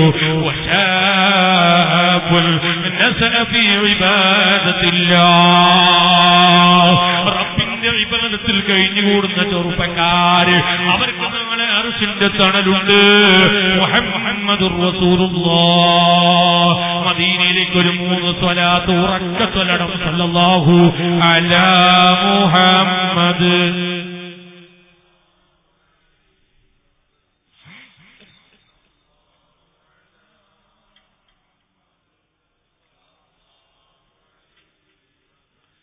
اللهم محمد يا رب صل عليه وسلم. യുവാക്കൾക്ക് അർശിന്റെ തണലുണ്ടെന്ന് പറയുമ്പോൾ നമ്മൾ ഇയാൾക്ക് ഭയങ്കര ബേജാറ്. എന്റെ ബാല്യക്കാർക്ക് അർശിന്റെ തണൽ അങ്ങനെ പണ്ടേ ഇല്ല. പണ്ട് ഞങ്ങൾ ദർസിൽ പഠിക്കുന്ന സമയത്ത് ഞങ്ങൾ അന്ന് BS തരപ്പുകയുണ്ടായിരുന്നു. അപ്പുറം കൊന്തോസ് വന്നത് ഞങ്ങൾ അങ്ങോട്ട് പോയി കിതാബ് വാങ്ങുക. അപ്പൊ ഇയാളാണ് വീട്ടിൽ കാണാൻ ഒരു പീടിയിൽ. അപ്പൊ കുടഞ്ഞ ആ പീടിയിൽ ഇപ്പില്ലത്. അപ്പോ ഇയാൾക്ക് ഇപ്പൊ ബേജാറാണ്. ബാലക്കാർക്ക് അരശിനത്തോടെ ഞമ്മക്കൊന്നും കണ്ട് നിങ്ങൾ കണ്ടോ? സയ്യിദുനാ മുഹമ്മദ് റസൂലുള്ളാഹ്. ഇമാം ഖസാലി തങ്ങൾ അവിടുത്തെ ഇഹ്യാഉൽ ഉലൂമുദ്ദീൻ പറഞ്ഞത് കാണാം. ബാബുൽ മിസാഹ്, തമാശ പറയുന്ന അധ്യായം. അപ്പൊ തമാശ ഇന്ന് പലവരും തമാശ പറഞ്ഞ് കോമഡി ഉണ്ടാക്കി ചിരിപ്പിക്കുന്ന കാലമാണ്. പലവരും മൊബൈലിൽ കാണാൻ പല കോമഡികൾ, അത് കണ്ട് ചിരിപ്പിക്കുന്നവര് അവർ നാളെ റബ്ബിന്റെ മുമ്പിലേക്ക് എത്തുമ്പോൾ വിരൽ ഗതിക്കേണ്ടി വരുമെന്ന് മുഹമ്മദ് റസൂലുള്ളാഹി. എന്നാൽ തീരെ തമാശ പറയാൻ പാടില്ലെന്നാണോ? റസൂലുള്ളാഹി തങ്ങൾ പല തമാശ പറയാറുണ്ടായിരുന്നു, പല തമാശകൾ ചെയ്യാറുണ്ടായിരുന്നു, സഹാബത്തിനോടും പറയാറുണ്ടായിരുന്നു. ആ സമയത്ത് ഒരു പെണ്ണ് വന്നിട്ട് റസൂലുള്ളാഹിയോട് ഭർത്താവിനെ പറ്റി പരാതി പറഞ്ഞു. തന്റെ ഭർത്താവിനെ പറ്റി പരാതി പറഞ്ഞു. റസൂൽ പറഞ്ഞു, നിന്റെ ഭർത്താവിന്റെ കണ്ണിന് വെളുപ്പില്ലെന്ന്, നിന്റെ ഭർത്താവിന്റെ കണ്ണിന് വെളുപ്പില്ലെന്ന്. പെണ്ണ് ചൂടായി. എന്താണ് ഈ തങ്ങൾ പറയുന്നത്? എന്റെ ഭർത്താവിന്റെ കണ്ണ് കറുത്ത കണ്ണാണല്ലോ, നിങ്ങളെന്നാ വെളുത്ത കണ്ണ്. അപ്പൊ റസൂൽ വെച്ച്, അല്ല മോളെ, ആ കറുപ്പിന്റെ അപ്പുറത്തെ വെളുപ്പില്ലേ. ഇതിന്റെ ഖസാലി ഇമാം ഒരു തമാശന്റെ അധ്യായത്തിൽ എഴുതി വെച്ചത് കാണാം. അപ്പൊ റസൂൽ പെണ്ണിനോട് തമാശ പറഞ്ഞതാണ്. ആ കൂട്ടത്തിൽ ഒരു വയസ്സായ മുമ്പിലിരിക്കുന്നു. റസൂൽ പറഞ്ഞു, ഉമ്മ ഒറ്റ വയസ്സിൽ കൊണ്ട് സ്വർഗത്തിൽ കിടക്കൂല, ഒരു വയസ്സിൽ കൊണ്ട് സ്വർഗത്തിൽ കിടക്കൂല. ഇതങ്ങ് കേട്ടപ്പോ ഉമ്മ പൊട്ടിക്കാൻ തുടങ്ങി. നബിയെ, ഞാൻ സ്വർഗത്തിൽ കിടക്കൂല നബിയെ. അപ്പൊ റസൂൽ തമാശല്ലേ പറഞ്ഞത്. പക്ഷേ റസൂൽ തമാശയുടെ ആവശ്യമുള്ളൊരു തമാശ ഒരു വയസ്സായ ഉമ്മയോട് തമാശ പറഞ്ഞതാണ്. പക്ഷെ ഈ പെണ്ണിനെ കാര്യമായിട്ട് കണക്കിലെടുത്തു. അങ്ങനെ ചിലരൊക്കെ തമാശ പറയുമ്പോൾ കാര്യമായിട്ട് കണക്കിലെടുക്കരുത്, ഇങ്ങനെ കാര്യമായിട്ട് കണക്കിലെടുത്തു. അപ്പൊ റസൂൽ പറഞ്ഞു, ഉമ്മ ബേജാറണ്ട ഉമ്മ, ഞാൻ പറഞ്ഞത് അർത്ഥം അറിയോ? ഒറ്റ വയസ്സത്തിൽ സ്വർഗത്തിൽ കിടക്കൂല. എങ്ങനെ? വയസ്സായ നിലക്ക്. പിന്നെയോ അവര് സ്വർഗത്തിൽ കിടക്കുമ്പോ 17 നല്ല ചുറുചുറുക്കുള്ള യുവതികളായിട്ടാണ് കിടക്കുന്നത്, വയസ്സായിട്ട് കിടക്കൂല എന്ന് പറഞ്ഞതുപോലെ യുവാക്കൾക്ക് അർശിന്റെ തണലുണ്ടെന്ന് പറയുമ്പോ വയസ്സായ ആൾക്ക് ഭയങ്കര ബേജാറ്. അപ്പൊ ഞങ്ങൾക്കില്ലേ? എന്നാ ഞാൻ പറയുന്നു, നിങ്ങളും ബാല്യക്കാരായിട്ടാണ് വയസ്സന്മാരായത്. അതുകൊണ്ട് ബാല്യക്കാലത്ത് ഈ പറഞ്ഞതുപോലെ പ്രവർത്തിച്ചിട്ടുണ്ടെങ്കിൽ വയസ്സന്മാർക്കും അത് ഉണ്ട് കേട്ടോ. വയസ്സന്മാർക്കൊന്നും ഒഴിവല്ല.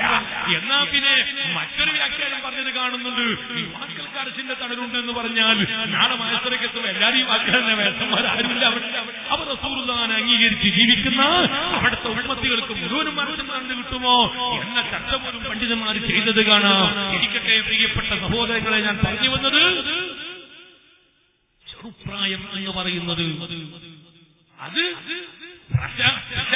പ്രചോദനം ഉണ്ടാകുന്ന സമയമാണ്. ആ സമയത്ത് ശരീരത്തിനോട് യുദ്ധം ചെയ്ത് എന്ന് പറയാനും പോലെ ഇപ്പോഴത്തെ ചെറുപ്പക്കാരോട് നാളെ കാത്തിയെടുത്ത് കൂട്ടിയിട്ടുണ്ട് അവിടെ. ശരീരത്തിനോട് യുദ്ധം ചെയ്യാന്ന് പറഞ്ഞാൽ ബോംബെയിലൊക്കെ പോയാൽ കാണാം മുഹറം 10 സ്വന്തം കൈകൊണ്ട്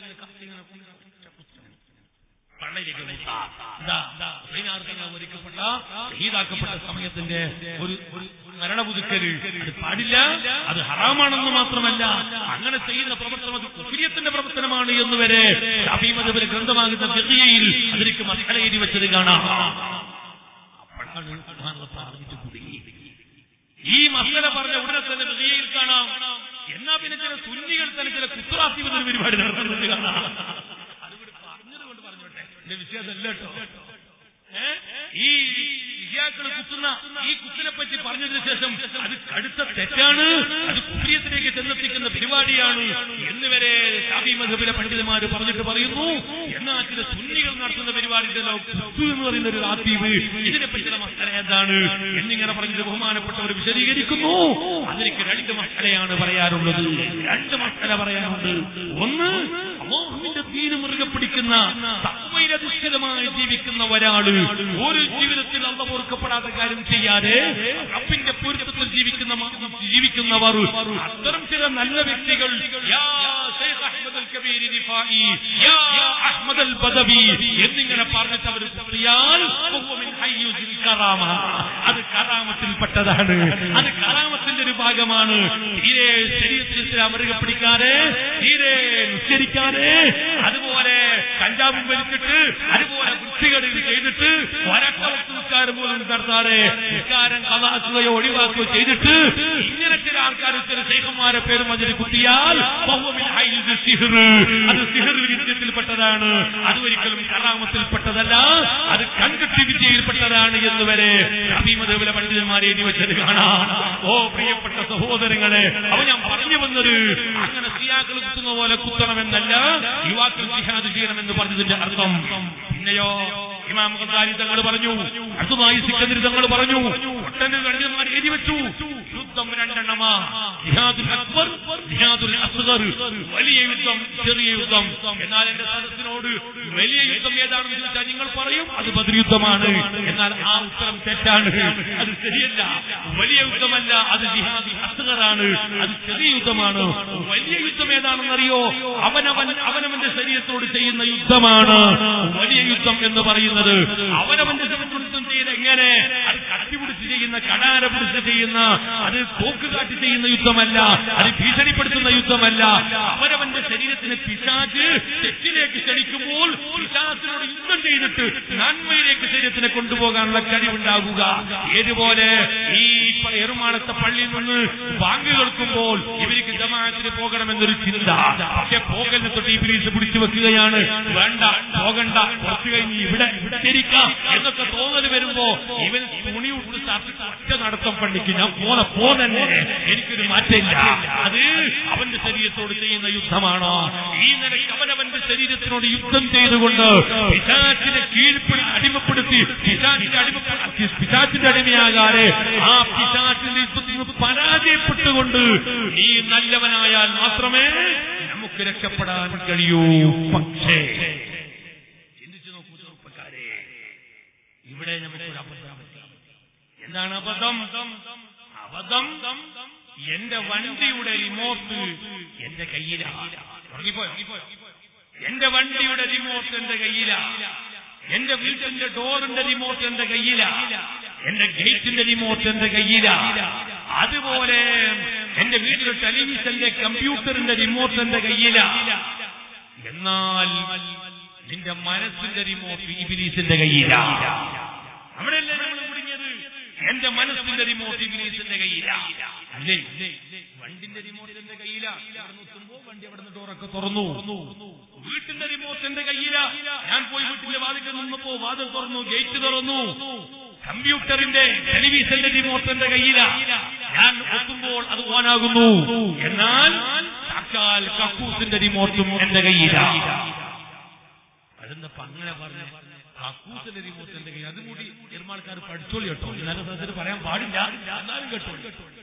ഞാനൊരു പുര കുടിക്കും, ഏടെന്ന് ചോദിക്കേണ്ട സ്ഥലം പറയൂല, കാസർഗോഡ് ജില്ലയിൽ ഏതായാലും അല്ല. അങ്ങനെ നമ്മൾ ആ ഭാഗത്ത് ഒരു പരിചയമുള്ള ഒരു വീട്ടിലേക്ക് ഒരു പുര കുടിക്കും. പോയി നോക്കുമ്പോ സുബ്ഹാനല്ലാഹ് അവിടെ തങ്ങളുണ്ട്, പുത്തൂർ ഭാഗത്തുള്ള തങ്ങളുണ്ട്. ഞങ്ങൾ രാവിലെ 5 മണിക്ക് അവിടെ എത്തി. വീടൊക്കെ നോക്കുമ്പോ ഞാൻ ചോദിച്ചു ആചാരോട് 2 കോടി രൂപ തീർന്നു ഉസ്താദേ. ചെറിയ പൈസ 2 കോടിയെ തീർന്നിട്ടുള്ളൂ എന്ന് പറഞ്ഞു. അങ്ങനെയല്ലേ, പിന്നെ കുറെ ആൾക്ക് അങ്ങനെയല്ലേ, നമുക്കില്ലാത്തവർക്ക് 2 കോടി വലുതാണ്. അങ്ങനെ ഇയാള് പുരയൊക്കെ നിനക്ക് നോക്കണം തോന്നി. ഇയാൾ ഇങ്ങനെ പുര ഇങ്ങനെ കാണിക്കുമ്പോൾ ഉസ്താദ് ഇത് അത് കക്കൂസ്, ഇത് കക്കൂസ് എന്നോട് പറഞ്ഞ വിഷയമാണ്. അപ്പോ ഇതിനർത്ഥം എന്താ? ഈ താഴെ തന്നെ മീതെ തെറ്റല്ലോട്ട്, താഴെ തന്നെ ഇത്ര കക്കൂസ് അവര് റൂം എത്ര ഉണ്ടാവും? അത് ചിന്തിക്കേണ്ട ഒരു വിഷയം. അങ്ങനെ ഞാൻ എല്ലാം നോക്കി. ഒരു കക്കൂസ് എന്ന് പറഞ്ഞ തന്നെ ഡോർ ഇങ്ങനെ തുറന്നു നോക്കുമ്പോ അതിന്റെ ഉള്ളിൽ ഒന്നുമില്ല, ടൈൽസ് പതിഞ്ഞ 4 റൂമാണ് കാണുന്നത്. ഒന്നും കാണുന്നില്ല, കടക്കേട്ട കടക്കാൻ പറ്റും. അങ്ങനെ ഇയാളിനോട് പറഞ്ഞിട്ട് കക്കൂസാണ് പറഞ്ഞത്. ഞാൻ വീണ്ടും അയാളോട് ചോദിച്ചു ആചാരെ പൊന്നെ പണിയൊക്കെ ഫിനിഷായി ആചാരെ ഒക്കെ ഫിനിഷ് ഉസ്താദ്, ഒരു പണി ബാക്കിയില്ല. ഞാൻ വീണ്ടും ഒരു തുറന്നു നോക്കി, ഞാൻ കാണാൻ ബാക്കിയുണ്ടോ? അങ്ങനെ ഡോറ് തുറന്നു നോക്കുമ്പോ ഈ കക്കൂസ് ഈ സാധനം ഒരു 4 റൂമേ കാണുന്നുള്ളൂ, ഒന്നും കാണുന്നില്ല. കട്ടിലിട്ടാ ഇത് കിടക്കാം. അത്ര നല്ലൊരു റൂമാണ് കാണുന്നത്, കക്കൂസിന്റെ രൂപത്തിൽ ആ റൂം കാണുന്നില്ല. ഇനി ഞാൻ ആചാരോട് ചോദിച്ചു അല്ലാതെ പൊന്നെ പണി തീർന്നു, ചിലപ്പോ വലിയ പോലെയാകുമ്പോ കക്കൂസിന്റെ പണി മറന്നതായിരിക്കും, ചിലപ്പോ ഒരു റൂമിന്റെ പണി മറന്നുപോയതായിരിക്കും എന്ന് ഞാൻ വീണ്ടും ചോദിച്ചു അല്ലാതെ കക്കൂസിന്റെ പണി തീർന്നോ? അപ്പൊ ഇയാൾക്ക് തോന്നി എനിക്കിന്നെ വൃത്തം കിട്ടിയിട്ടില്ല എന്നുള്ളത് തോന്നി. ഇയാളെന്നെ കൂട്ടിക്കൊണ്ടുപോയി കക്കൂസിന്റെ എന്താ സംഭവമാണ്, കൂട്ടിക്കൊണ്ടുപോയിട്ട് ഡോറ് തുറന്നിട്ട് ബാക്കി ഇങ്ങനെ റിമോട്ട് ഒത്തി ഇങ്ങനെ കുത്തുമ്പോ അതിന്റെ ഉള്ളിൽ കക്കൂസിന്റെ സെട്ടടക്കം ഇങ്ങോട്ട് വന്ന്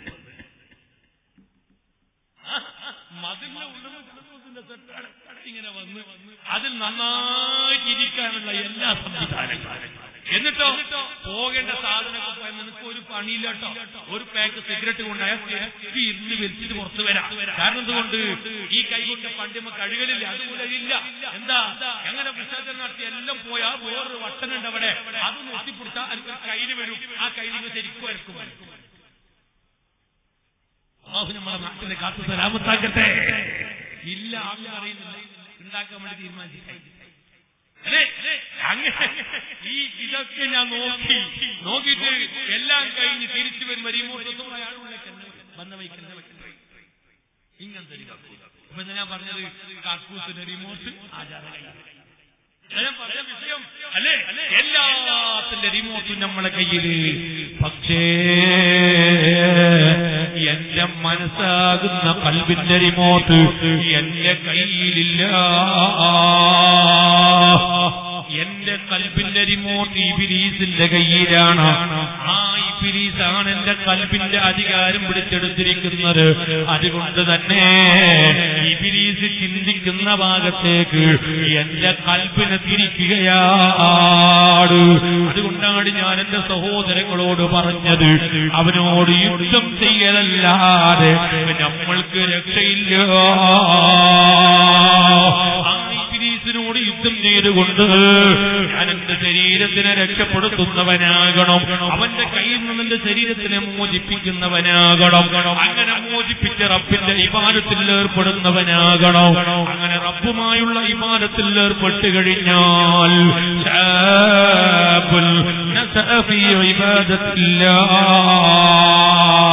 നാളെ റബ്ബിന്റെ കോടതിയിലെത്തുന്ന സമയത്ത് അവർക്ക് അർശിന്റെ തണലുണ്ട് കേട്ടോ.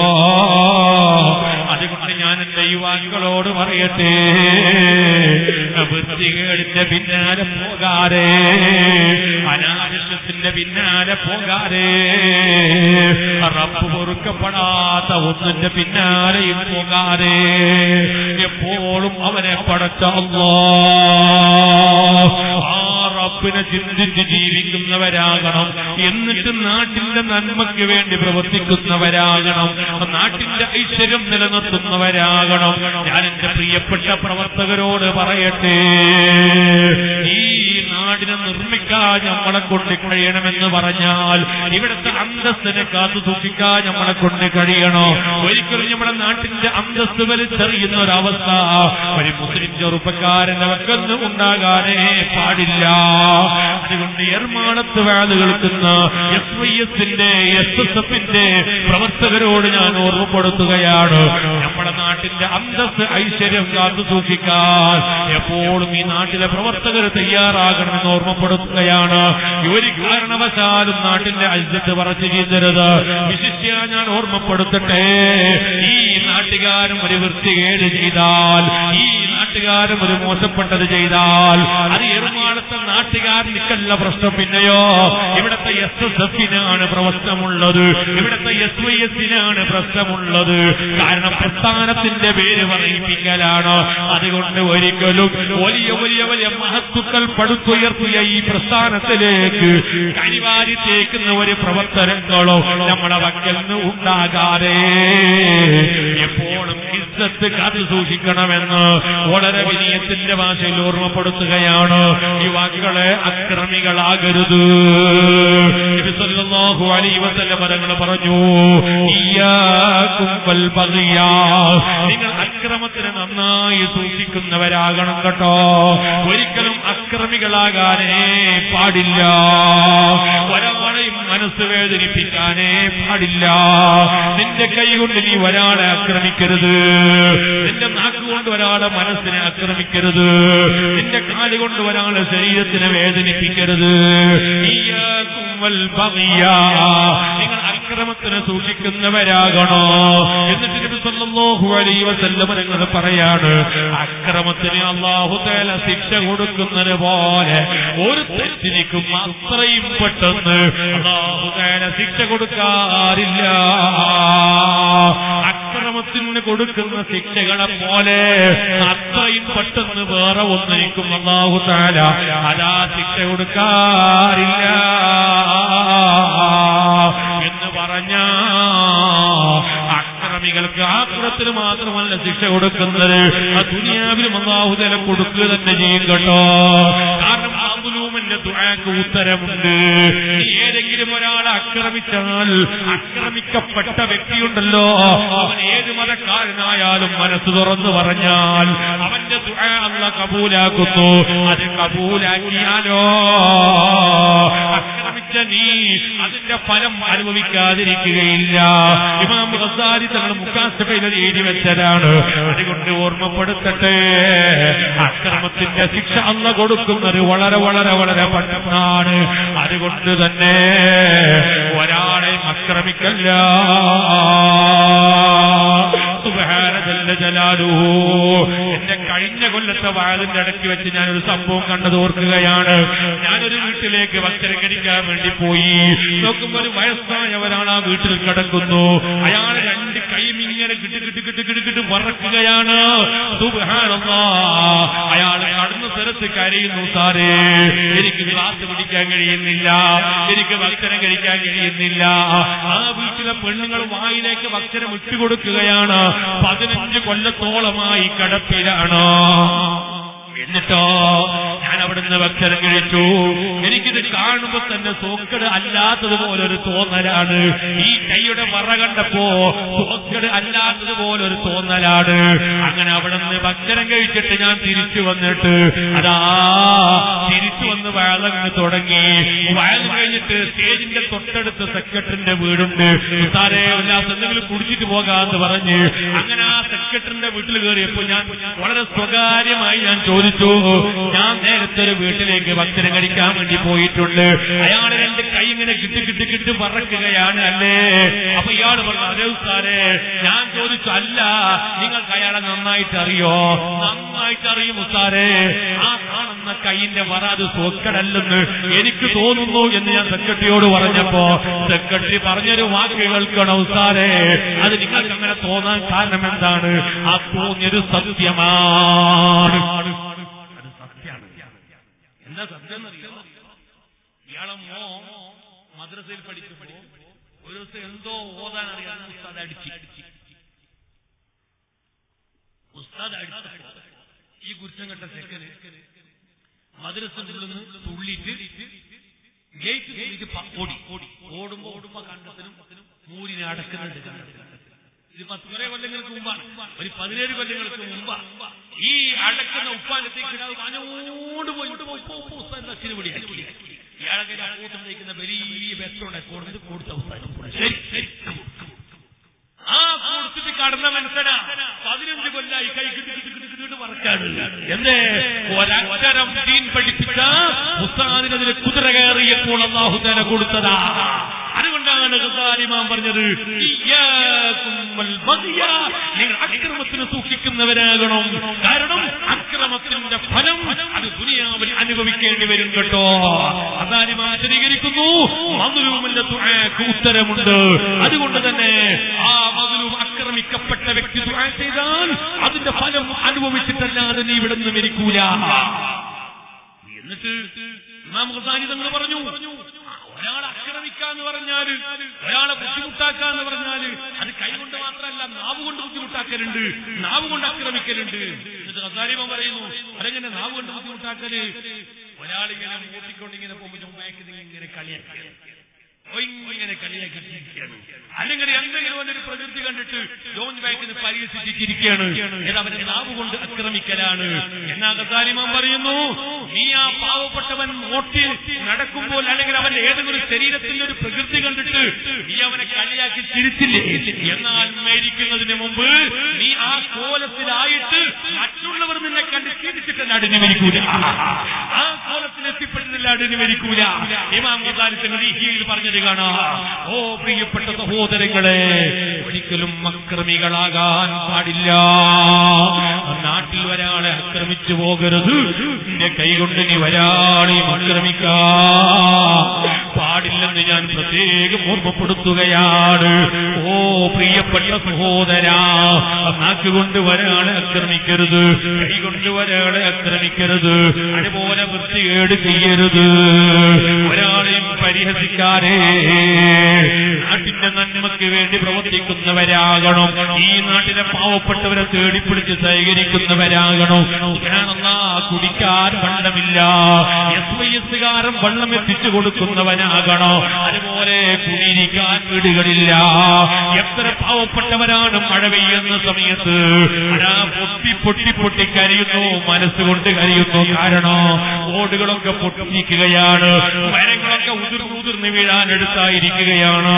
എന്നാൽ കൊല്ലത്തൊരു മഴക്കാലം കഴിച്ചുകൂട്ടലെങ്ങനെ? ഓ പ്രിയപ്പെട്ട സംഘാടകരെ, അത്തരം വീടുകളെ തേടിപിടിക്കുന്നവരാകണോ? ഒരു പണിയുമില്ല. ഇവിടുത്തെ SYSകാർ ഒരു 19 ആൾക്കാർ ആ വീട്ടിലേക്ക് പോയിട്ട് ആ വീട്ടിന്റെ ഓടൊന്ന് മാറ്റിയെടുത്തിട്ട് ഒന്ന് മേലമൊന്ന് അവിടെ നിന്ന് ശരിയാക്കിയിട്ട് നമ്മൾ തന്നെ ഒരു ഡ്യൂട്ടി ഏറ്റെടുത്താൽ ഒരു രൂപ പോലും ചെലവഴിക്കാതെ നമ്മൾക്കത് ചെയ്യാൻ കഴിയും. എന്നാൽ ഇത്തരം നല്ല പരിപാടികളൊക്കെ നമ്മൾ ചെയ്തു കൊടുക്കുമ്പോ അതുപോലെ കല്യാണം നടക്കുന്ന വീടിൽ സഹകരിക്കാൻ മറക്കരുത്. അതുപോലെ പാവപ്പെട്ടവരെ കണ്ണീരൊപ്പാൻ നമ്മൾ മറക്കരുത്. ഇത്തരം നല്ല പരിപാടിയുടെ പിന്നാലെ സഹകരിക്കുകയാണെങ്കിൽ പ്രിയപ്പെട്ട സംഘാടകരെ, നാട്ടിനെ നിർമ്മിക്കാൻ നമ്മളെ കൊണ്ട് കഴിയും കേട്ടോ. ആ നാട് നമ്മുടെ കയ്യിലാണ്, ആ നാട് SYSകാരന്റെ കയ്യിലാണ്. കാരണം വെള്ളമില്ലാത്തവനിക്ക് വെള്ളം കൊടുക്കുന്നു, നമ്മൾ എത്തിക്കുന്നു. അതുപോലെ വീടില്ലാത്തവനിക്ക് വീട് നിർമ്മിച്ചു കൊടുക്കുന്നു. പാവപ്പെട്ടവന്റെ കണ്ണീരൊപ്പാ നമ്മളെ കൊണ്ട് കഴിയുന്നു. ആ നാട്ടിന് സ്വന്തമായി പ്രവർത്തിക്കേണ്ടത് എന്തൊക്കെയുണ്ടോ അതൊക്കെ നമ്മൾ നന്നായി അങ്ങ് ചെയ്തു കൊടുക്കുന്നു. എന്നാൽ പിന്നെ ആ നാട് അവന്റെ കയ്യിലല്ലേ. അതുകൊണ്ട് ഞാൻ ഓർമ്മപ്പെടുത്തുന്നു, ഇത്തരം നല്ല പ്രവർത്തികളുമായി മുന്നേറാൻ എന്റെ പ്രവർത്തകർക്ക് കഴിയണമെന്ന് വളരെ വിനയത്തിന്റെ ഭാഷയിൽ ഞാൻ നിങ്ങളോട് ഓർമ്മപ്പെടുത്തുകയാണ്. എല്ലാ നല്ലതിനോട് സഹകരിക്കാൻ റബ്ബേ നീ ഞങ്ങൾക്ക് തൗഫീഖ് നൽകണം റഹ്മാനേ. യുവാക്കളെ ഒരു കാര്യം അടിവരയിട്ടുകൊണ്ട് പറയട്ടെ, നാളെ നമ്മളിവിടെ നിന്ന് വിട പറഞ്ഞു പോയാൽ ഈ എറുമാളക്കാര് നമ്മളെ ചിന്തിച്ച് കരയുന്നവരാകണോ? നമ്മളെ ഓർത്തിട്ട് കരയുന്നവരാകണോ? നമുക്ക് വേണ്ടി അവര് കരയുന്നവരാകണോ? എന്തിനാ കരഞ്ഞത്? ഓ നാട്ടിന് സഹകരിച്ചൊരു ചെറുപ്പക്കാരൻ, പാവപ്പെട്ടവനെ അറിഞ്ഞൊരു ചെറുപ്പക്കാരൻ, കഴിഞ്ഞ വർഷം വെള്ളമില്ലാതെ സമയത്ത് ബോറടിക്കാൻ വേണ്ടി ശ്രമം നടത്തിയവർ, അതുപോലെ നമ്മുടെ വീടിങ്ങനെ തകർന്നു വീഴാനായപ്പോ അതിനു വേണ്ടിയ കാര്യങ്ങളൊക്കെ ചെയ്തവൻ എന്ന ചിന്തയോടെ നമ്മൾ മരിച്ചാൽ നാട്ടുകാര് നമുക്ക് വേണ്ടി കണ്ണീരൊലിപ്പിക്കുന്നവരാകണോ? നേരെ മറിച്ച് നമ്മുടെ നാട്ടിൽ നിന്ന് മരിച്ചു പോയാൽ നമ്മുടെ നാട്ടുകാർ ചിരിച്ചിട്ട് പറയും, ഓ ഹലാക്ക് പിടിച്ചവൻ, അവൻ പോയത് ഹൈറായി പോയി എന്ന് പറയുന്ന ഒരവസ്ഥയിലേക്ക് എത്തിപ്പെടാൻ പാടില്ല.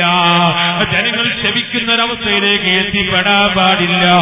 അതുകൊണ്ട് എപ്പോഴും എല്ലാവരും സ്നേഹം പിടിച്ച് വച്ചാൻ കഴിയണോ?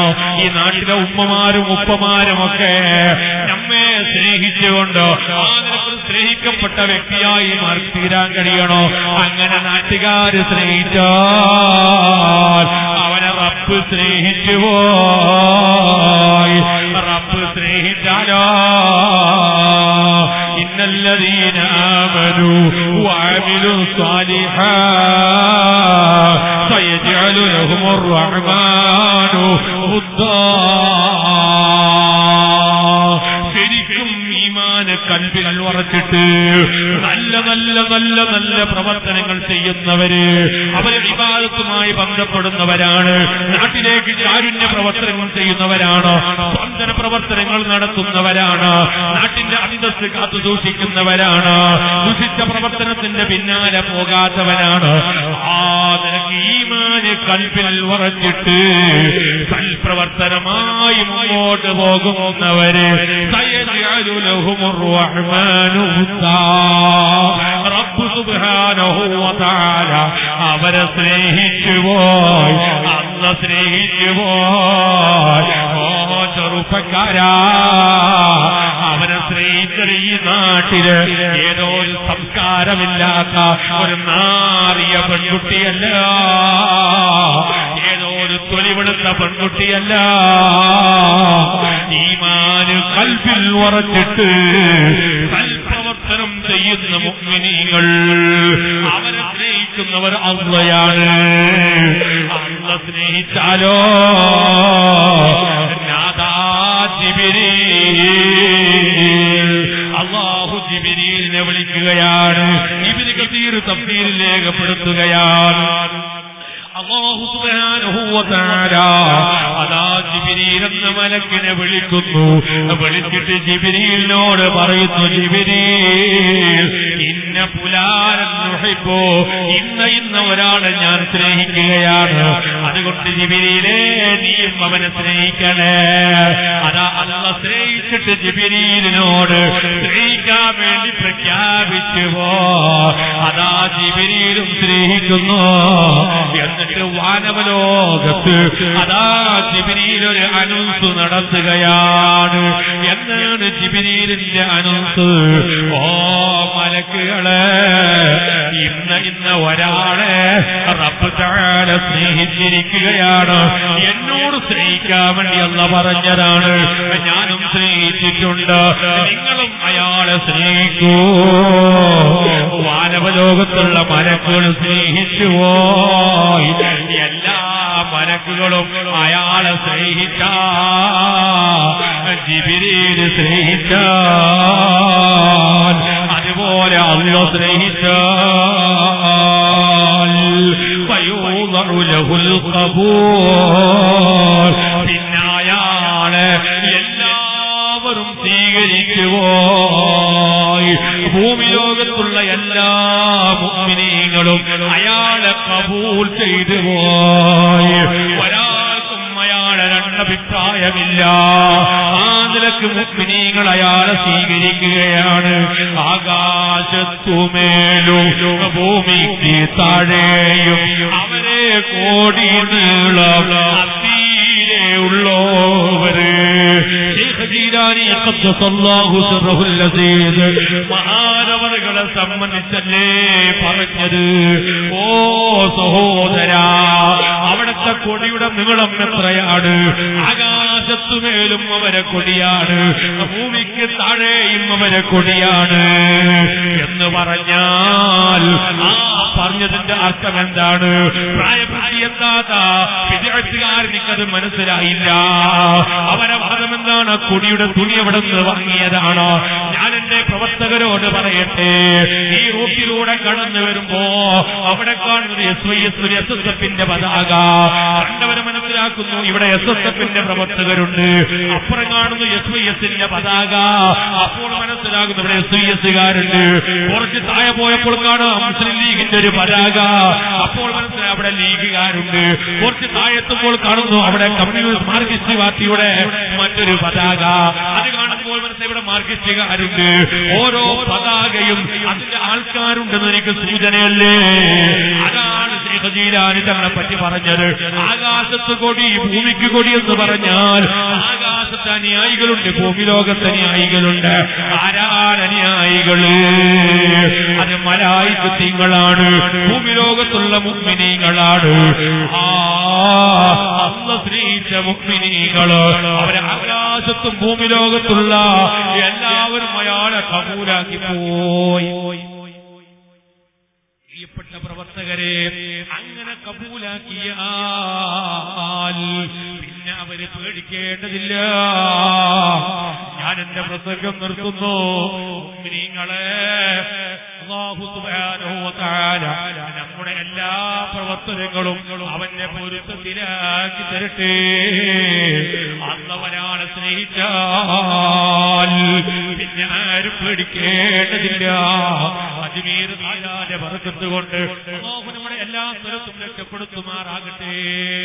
പ്രിയപ്പെട്ട സഹോദരങ്ങളെ, പറഞ്ഞു വന്നൊരു ആചാരങ്ങളെ അനുസരിച്ച് ജീവിക്കുന്നവരാകണം. അങ്ങനെ മുഅ്മിനീങ്ങളതാ അവര് അല്ലാഹു തആല സ്നേഹിച്ചു പോയാൽ പിന്നെ അവര് ദുഃഖിക്കേണ്ടതില്ല. അല്ലാഹു തആല അവരെ കബൂലാക്കി പോയി. മദീനയിലേക്ക് ഒരു 3 സ്വലാത്ത് സല്ലല്ലാഹു അലാ മുഹമ്മദ്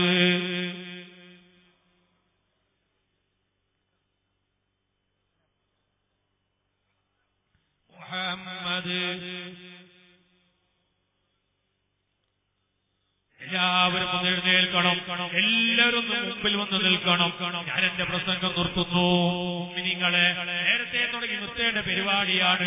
കാലാവസ്ഥ പ്രതികൂലമായതുകൊണ്ട് തുടങ്ങാൻ വൈകിപ്പോയി. അല്ലാഹു സുബ്ഹാനഹു വ തആല എല്ലാം അവന്റെ പൊരുത്തത്തിലാക്കി തെരുമാറാകട്ടെ. ഹൈറായ മഴ നമ്മൾക്ക് നൽകുമാറാകട്ടെ. എല്ലാവരും എന്റെ മുമ്പിലൊന്ന് നിൽക്കണം. കസാര ബേക്കിലേക്ക് മാറ്റി വെക്കണം. ചെറുപ്പക്കാരൊക്കെ മുമ്പിലേക്ക് വരണം.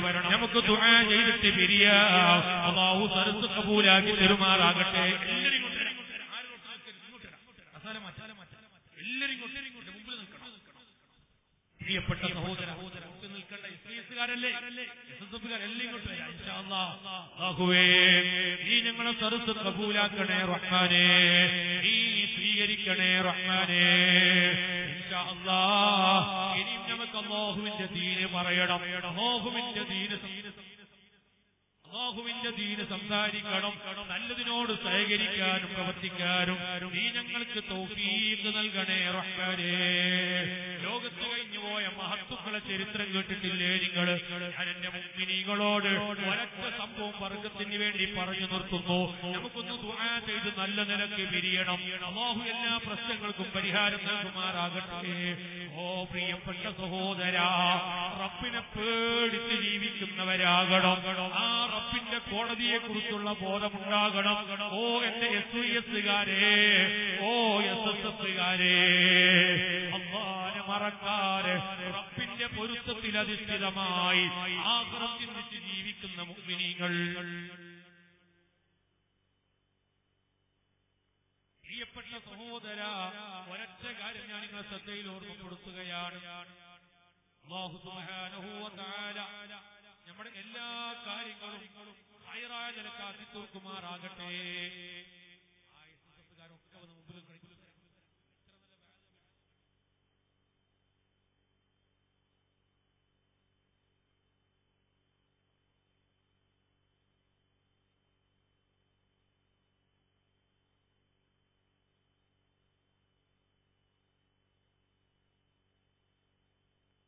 കബൂലാക്കി തരട്ടെ, അല്ലാഹു സ്വീകരിക്കുമാറാകട്ടെ.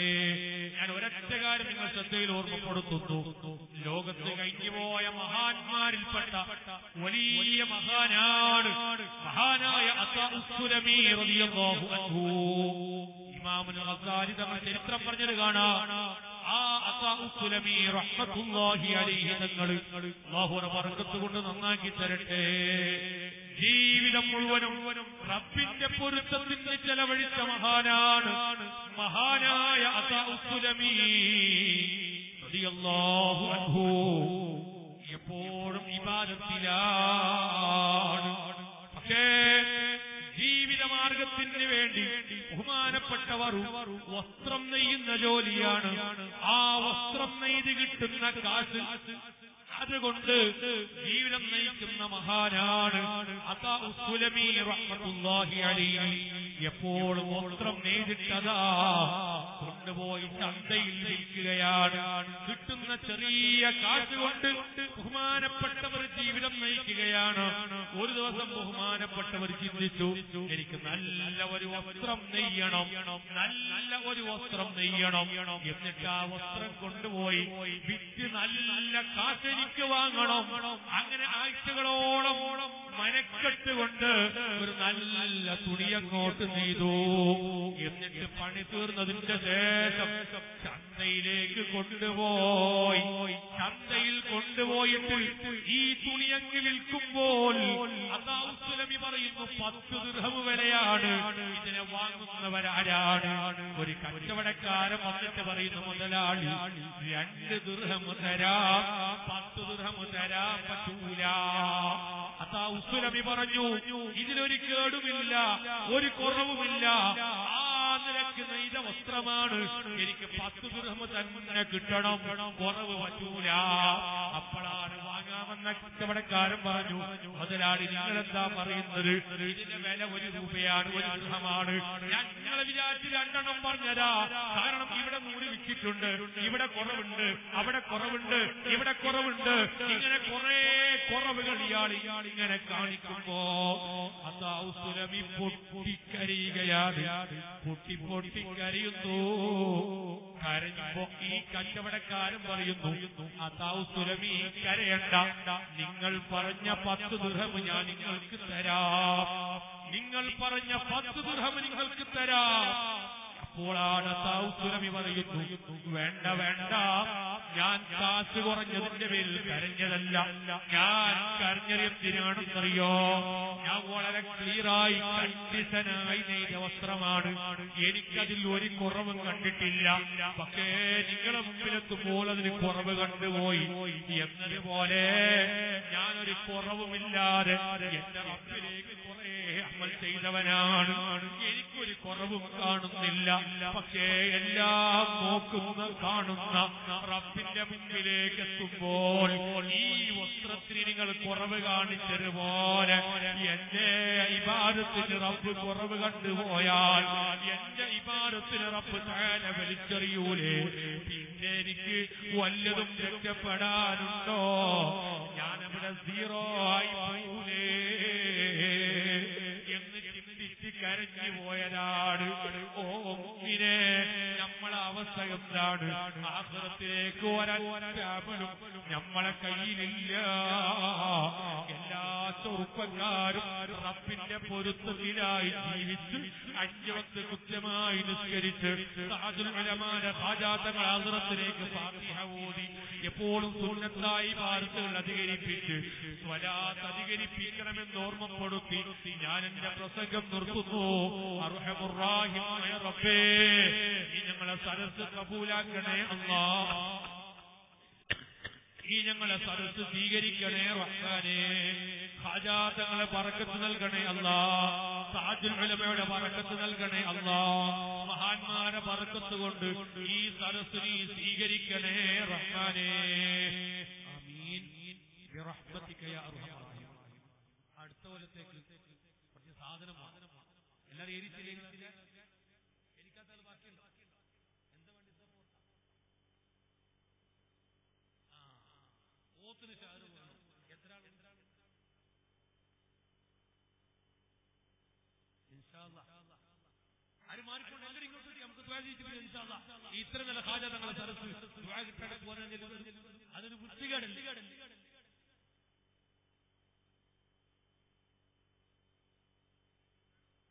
ഇങ്ങോട്ട് വരാം, ഇങ്ങോട്ട് വരാം, ഇങ്ങോട്ട് ഇരിക്കാം. നമ്മളെ വാക്ക് പാലിക്കുന്നവരല്ലേ, സ്വീകരിക്കുന്നവരല്ലേ, എല്ലാവരും ഇങ്ങോട്ട് വരും. എല്ലാ കുട്ടികളും അവിടെ എല്ലാവരും ഇങ്ങോട്ട്. നമുക്ക് കുറച്ച് പോത്തിനാള് വേണം. ആരെങ്കിലും പറയാം ഒരാൾ